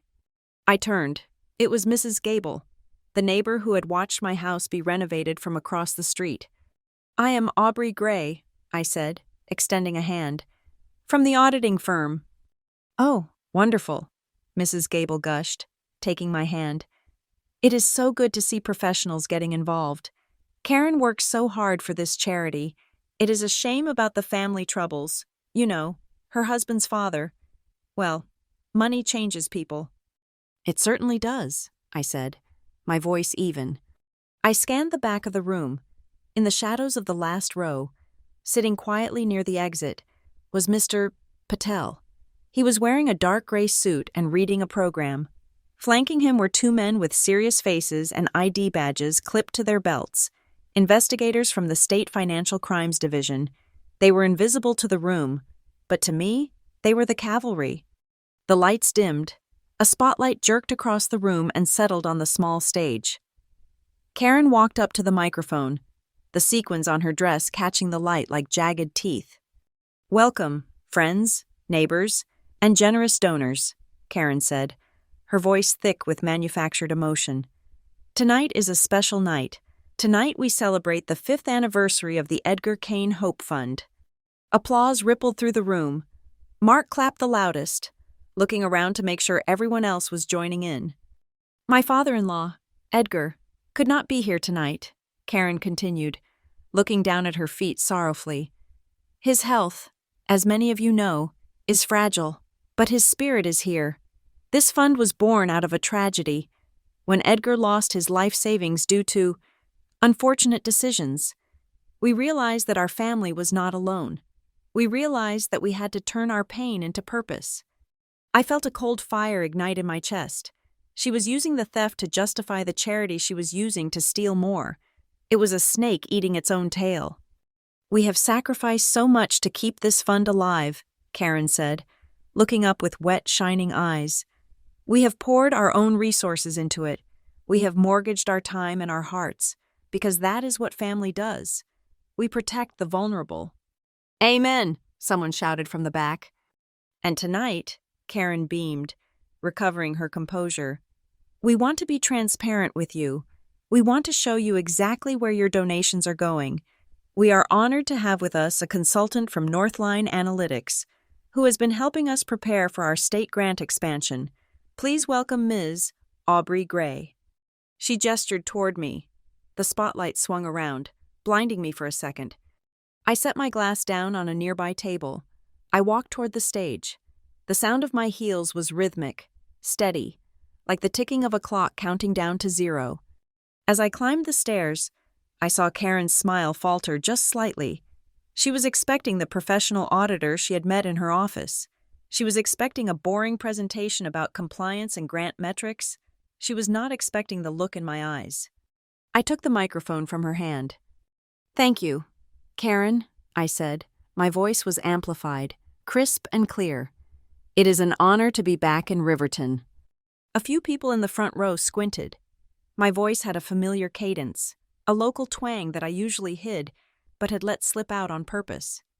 I pulled a remote clicker from my pocket and pointed it at the projector screen behind me. "Tonight, we are going to talk about the life cycle of a donation," I said, "and more importantly, the life cycle of a trust." I clicked the button. The screen flashed to life. It was not a pie chart of charitable giving. It was a stark, black and white flow chart. "This is a case study," I said, moving to the side of the screen. "Let us call it the pipeline protocol." The first box on the screen appeared. It read, "Energy contract, $2,300,000. I heard a gasp. It came from the head table. I looked down. Mark had frozen, his fork halfway to his mouth. His face had drained of all color. He knew that number. He had signed the papers for that number. "In this scenario," I explained, my tone clinical, "an elderly subject receives a large settlement. However, due to age and trust. He grants power of attorney to his son and daughter-in-law. I clicked again. An arrow shot out from the first box to a second box. Shell Company, Riverview Holdings, LLC. Karen took a step forward on the stage. "Ms.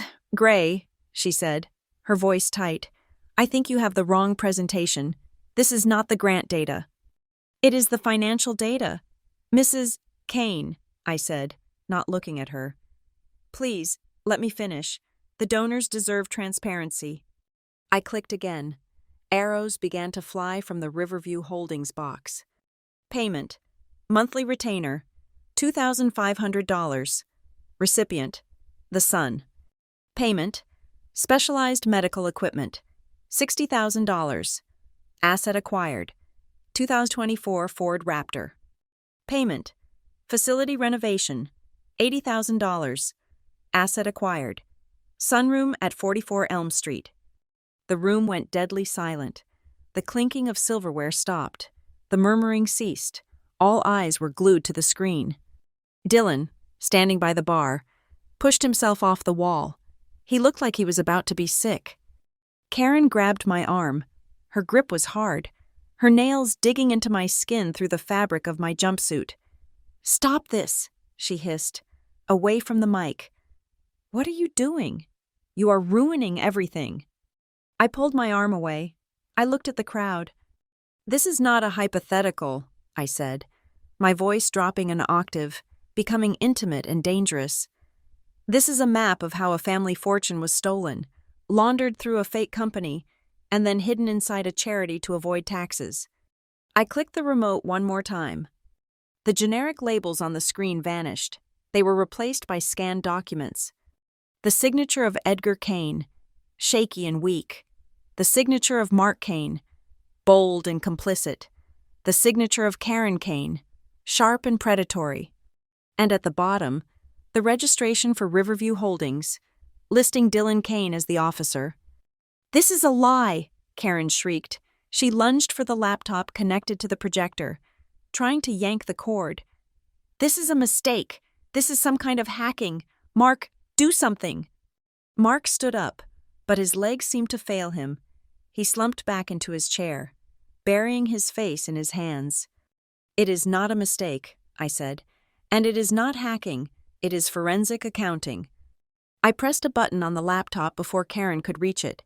The screen went black for a second, and then an audio file began to play over the hall's sound system. It was crackly at first, but then the voices became crystal clear. "The money is leaving your account because it is being wired out to the company your son controls, Riverview. You signed the authorization, remember?"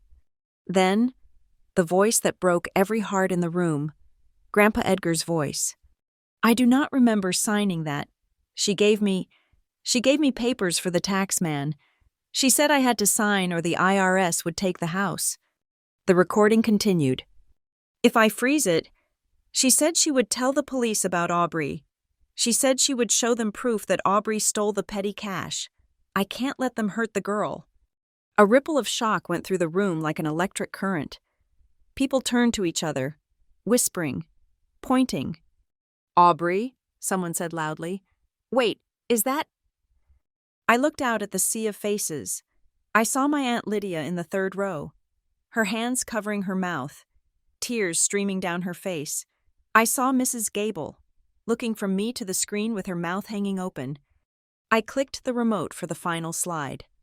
It was the handwritten letter Edgar had hidden in the safety deposit box. The handwriting was large and erratic, the plea of a desperate man. "I am afraid I am becoming a burden. Mark and Karen are moving money. They tell me I am confused. They tell me I am ungrateful. I feel like a prisoner." Dylan suddenly moved. He sprinted toward the stage, his face red with panic and rage. "Turn it off!" he screamed. "You crazy bitch! Turn it off!" He scrambled up the stairs, reaching for me, but he never made it. Mr. Patel and the two investigators were already moving. They stepped out of the shadows with the speed of professionals.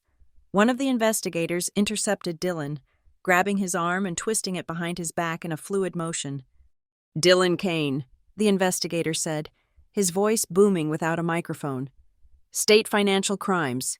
We have a warrant for the seizure of all assets related to the Edgar Kane Hope Fund and Riverview Holdings." Karen froze. She looked at the investigator, then at Dylan struggling in his grip, and finally at me. Her face crumpled. The mask of the benevolent matriarch dissolved, revealing the terrified, vicious creature underneath. "You!" she screamed, pointing a shaking finger at me. "You did this! You ungrateful little brat! We took you in! We fed you!" She spun toward Mark, who was still sitting at the table, looking like a statue of misery. "Mark," she yelled at him, "tell them! Tell them she's lying! Tell them she stole the $500! Tell them she is the thief!" Mark looked up. His eyes met mine across the room. For 10 years. He had looked at me with disappointment. For 10 years, he had let his wife tell a story that destroyed my life. But tonight, looking at the projection of his own signature on the screen, looking at the police holding his son, the fog finally lifted. He stood up slowly. The room went quiet, waiting for his defense. "She didn't take the $500, Mark said. His voice was quiet, but in the silence, it carried to the back wall. Karen gaped at him. "What?" "She didn't take it," Mark repeated, tears leaking from his eyes. "I took it. I took the cash from the drawer that afternoon to buy beer and lottery tickets. I forgot to tell you. And when you blamed her, I just let you." The sound that came out of the audience was a collective gasp of horror. Karen looked as if she had been slapped. She staggered back, hitting the podium. You idiot! You let me ruin everything for $500? "No," I said, stepping forward to the edge of the stage. I looked down at them. My stepmother, my father, my stepbrother, the trinity of my trauma. "You didn't ruin it for $500, I said. "You ruined it because you got greedy. You thought because I was young, and because Grandpa was old, that we were easy targets. You thought you could erase us." I looked out at the town of Riverton. "For 10 years, you have all heard the story of Aubrey Kane, the thief," I said. "You heard I stole $500 and ran away. You judged me. You pitied my father." I gestured to the screen behind me, where the sum of total misappropriated funds, $3,200,000, was glowing in red. 10 years ago, they beat me and threw me out into the night for $500 I did not touch. I said, "In the meantime, the $2 million that belonged to my grandfather, the money that could have given him a life of dignity, was being funneled into the pockets of the people standing on this stage." I looked at Karen. "You wanted to talk about giving back tonight, Karen? Well, consider this the first installment. You are giving it all back." I dropped the microphone. It hit the floor with a deafening thud that echoed through the stunned hall. I walked down the stairs. The crowd parted for me like the Red Sea. Nobody said a word. They just stared, their eyes wide, realizing that the villain they had whispered about for a decade was actually the hero who had just burned the house down. Behind me, chaos erupted. Karen was screaming at the investigators. Dylan was shouting for a lawyer. Mark was sitting in his chair, weeping into his hands. I did not look back. I walked past Aunt Lydia, who reached out and squeezed my hand as I passed. I walked past the gold pine cones and the fake champagne. I pushed open the double doors of the community hall and stepped out into the night air. It was cold and crisp. I took a deep breath, filling my lungs with oxygen that finally felt clean. I had spent 10 years running from that kitchen. I had spent 10 years trying to prove I was worth something. Tonight, the ledger was balanced. The wheels of justice are usually slow, grinding forward with the agonizing pace of a glacier. But in Riverton, once the truth was out, the collapse of the Kane family empire happened with the speed of a landslide. It took 3 months for the dust to settle. The Riverton Community Hall, which had been decorated with gold streamers for the gala, became the staging ground for the investigation. The state attorney general did not hesitate. Based on the evidence I had projected on that screen, the signatures, the audio recording, the bank transfers, they indicted Karen Kane on 12 counts of wire fraud, 3 counts of elder financial abuse, and 2 counts of tax evasion. She did not go down quietly.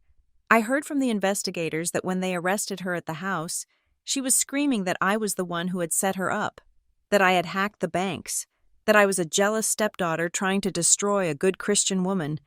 But numbers are stubborn things. They do not care about tears, and they do not care about screams. Dylan was swept up in the net as well, because his name was on the incorporation papers for Riverview Holdings, and because he had been accepting those monthly consulting checks. He was charged as an accomplice. The golden child, who had never worked a hard day in his life, was suddenly facing a future where his only job would be making license plates. And then there was Mark, my father. His situation was more complicated. He had signed the papers. He had authorized the transfers. But because he cooperated fully with the state, and because his testimony against Karen was the final nail in her coffin, he avoided a prison sentence. He took a plea deal. He pleaded guilty to negligence and failure to fulfill fiduciary duties. The punishment was not a cell, but it was total ruin. The court ordered the immediate liquidation of all assets to pay back the Edgar Kane Hope Fund and the estate of Edgar Kane. The house at 44 Elm Street, the house with the new sunroom, the composite deck, and the sage green vinyl siding was seized. The Ford Raptor was towed away. The bank accounts were drained. When the forensic accounting team finished the final audit, they managed to recover $1,600,000. It was not everything. Karen and Dylan had spent a fortune on vacations, clothes, and appearances over the years, but it was enough to prove that the money had been there all along. Grandpa Edgar did not live to see the final sentencing. He passed away peacefully in his sleep 2 weeks after the gala. The nurses told me he went with a smile on his face. I like to think he let go because he knew the job was done. He had held on for years, enduring the humiliation and the isolation, just waiting for me to come home and turn the key. I was the executor of his new will. When Mr. Patel read it to me in his office, I expected Grandpa to leave everything to charity. Instead, he left half the recovered funds to the Riverton Senior Center to build a new wing for low-income residents. The other half, nearly $800,000, he left to me. His note attached to the will was short. For the girl who knows the value of $1, build your own table. Aubrey, you do not need to sit on the folding chair anymore. I stared at the check. $800,000. It was life-changing money. It was buy a house and never worry again money. But I did not keep it, not all of it. I took $50,000 to pay off my student loans and pad my savings. The rest, I put into a new trust. I called it the Bus Stop Justice Fund. I wanted it to be a lifeline. I remembered the night I slept in the laundromat. I remembered the terror of having $200 to my name. I remembered Nia letting me sleep on her floor. The fund was designed to provide emergency grants for young people who were kicked out of their homes due to financial abuse, identity, or toxic family dynamics. It was money for a bus ticket, money for a deposit on an apartment, money to keep them from falling through the cracks like I almost did. Before I left Riverton for the last time, my father asked to see me. I agreed to meet him at a small diner on the edge of town, a place where we used to go for pancakes when Mom was still alive. When I walked in, I almost didn't recognize him. The man sitting in the booth was not the imposing figure who used to drink beer in the kitchen. He was shrunken. His hair was thin and white. He wore a flannel shirt that looked too big for him. He looked like a man who had been hollowed out by regret. I sat down opposite him. I did not order anything. "Aubrey," he said. His hands were shaking around his coffee mug. "Thank you for coming." "I am leaving tomorrow, Dad," I said. "So say what you need to say." He looked down at the Formica table. I wanted to say, "I am sorry. I know that word does not mean much now, but I am." I waited. I knew there was a but coming. There is always a but. I did not know it had gone that far. He stammered, his voice pleading. "Karen, she handled the books. She told me we were investing for the future. She said she was just moving money around to protect it from taxes. I didn't know she was stealing it all." "You signed the papers, Dad," I said. "I know," he whispered. I was weak. I just wanted peace in the house. And that night, the night with the $500. He looked up at me, his eyes wet. I thought she was just being strict, he said. I thought she was trying to teach you a lesson about responsibility. I didn't think she would actually kick you out forever. I thought you would come back the next day. I looked at him. I looked at the man who had been my father. And in that moment, the last thread of anger snapped. I didn't feel rage anymore. I just felt a profound, heavy pity. That is the problem, Dad, I said softly. You thought she was teaching me a lesson. I leaned forward. Do you remember where you were standing that night? I asked. He blinked. What? You were standing by the kitchen table, I said. You were holding a beer. You were 3 feet away from me. You watched her slap me. You watched her slam my head into the refrigerator. You watched your daughter bleed. He flinched as if I had hit him. And here is the truth you have to live with, I continued, my voice steady and cold. You knew she was hitting me because of $500 that you stole. You took that cash. You let her beat me for your crime. You let her call me a thief. You let her throw me onto the street, and you stood there and drank your beer. Mark crumbled. He put his head on the table and began to sob, deep, racking heaves that shook his narrow shoulders. I did not need you to be a financial genius. Dad, I said, standing up. I just needed you to be a father. I needed you to protect me, but you protected your comfort instead. Please, he choked out. Aubrey, please. You do not need my forgiveness to keep living, Dad, I said. You have your freedom, you have your life, but you need to face the reality. You traded your father and your daughter for a quiet life with a woman who hated us. And now, you have lost it all. I placed a $20 bill on the table to cover his coffee. It was the last money I would ever give him. Goodbye, Mark, I said.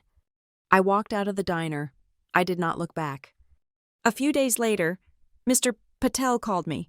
He was wrapping up the final legal filings. There is one more thing, he said gently. Karen is currently being held at the county jail awaiting transfer to the state penitentiary. Her lawyer reached out. She wants to see you. She put you on her visitation list.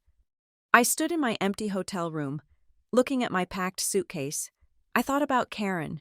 I thought about the woman who had terrorized my childhood with spreadsheets and cold stares. I thought about the satisfaction of seeing her in an orange jumpsuit, sitting behind glass. No, I said. Are you sure? Patel asked. Some people find it helps with closure. My closure is not in a visitation room. Patel, I said. My closure is in the bank account of the Bus Stop Justice Fund. My closure is in the fact that I never have to think about her again. She is just a bad line item in a ledger I have already closed. Understood, Patel said. Safe travels home, Aubrey. I drove back to Austin. I went back to Northline Analytics. But my life was different now. I wasn't just the analyst who found the fraud. I was the woman who ran the fund. I spent my weekends reviewing applications from kids who were just like I had been. Scared, broke, and alone, I became a mentor. I taught them how to read a lease, how to open a bank account, how to protect their credit. I taught them that their value was not defined by the people who had failed to love them. 6 months later, I had to drive through Ohio for a conference. I decided to take a detour. I drove down Elm Street. The sign in the front yard of number 44 said foreclosure, auction pending. The grass was overgrown, reaching up to shin height. The sage-green vinyl siding looked dull under the gray sky. The house looked abandoned, a hollow shell stripped of its pretense. I did not stop at the house. I drove past it to the edge of town. I pulled my car over at the spot where the county road met the highway. There was a metal signpost there, slightly bent, marking the bus stop. It was the exact spot where I had stood 10 years ago, with a bleeding lip and a backpack, telling the darkness that I would show them what I was worth. I got out of the car. The wind was whipping through the cornfields, just like it had that night. But I wasn't cold. I was wearing a cashmere coat. I had a career. I had a purpose. I reached into my pocket and pulled out a small envelope. Inside, I had placed 2 things: The first was the old, tattered $10 bill that was the last of the money Grandpa Edgar had given me. It was the seed that had kept me alive. The second was a crisp, new $500 bill that I had specially withdrawn from the bank. I taped the envelope to the back of the metal signpost. It was a ritual, a message to the universe, or maybe just a message to the girl I used to be. "You do not owe them anything anymore," I whispered to the wind. I looked at the horizon. The sun was breaking through the clouds, casting long beams of light across the road. That night, the night they beat me for $500, I thought my life was over. I thought I had lost everything. But standing here now, I realized the truth. That night was not the end. That night was the first day of my freedom. It was the night I stopped being their victim and started becoming their reckoning. I turned back to my car. I had a meeting in Austin in 2 days. I had a new case file on my passenger seat. I had a life to live.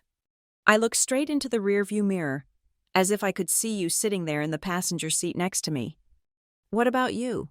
Do you have a bus stop moment of your own? That single, crystal-clear moment when you realized your value was not found in what your family was willing to spend on you, but in what you were willing to build for yourself. Please, tell me where you are listening to this story from. Put your city in the comments below. I want to know where you are, because I want you to remember this.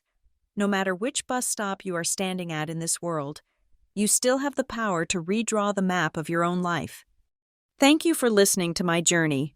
If you believe in justice, please subscribe to the Lila Revenge Stories channel. Hit that like button and press the hype button so that this story can reach everyone who needs to hear it. This is Aubrey Kane, signing off.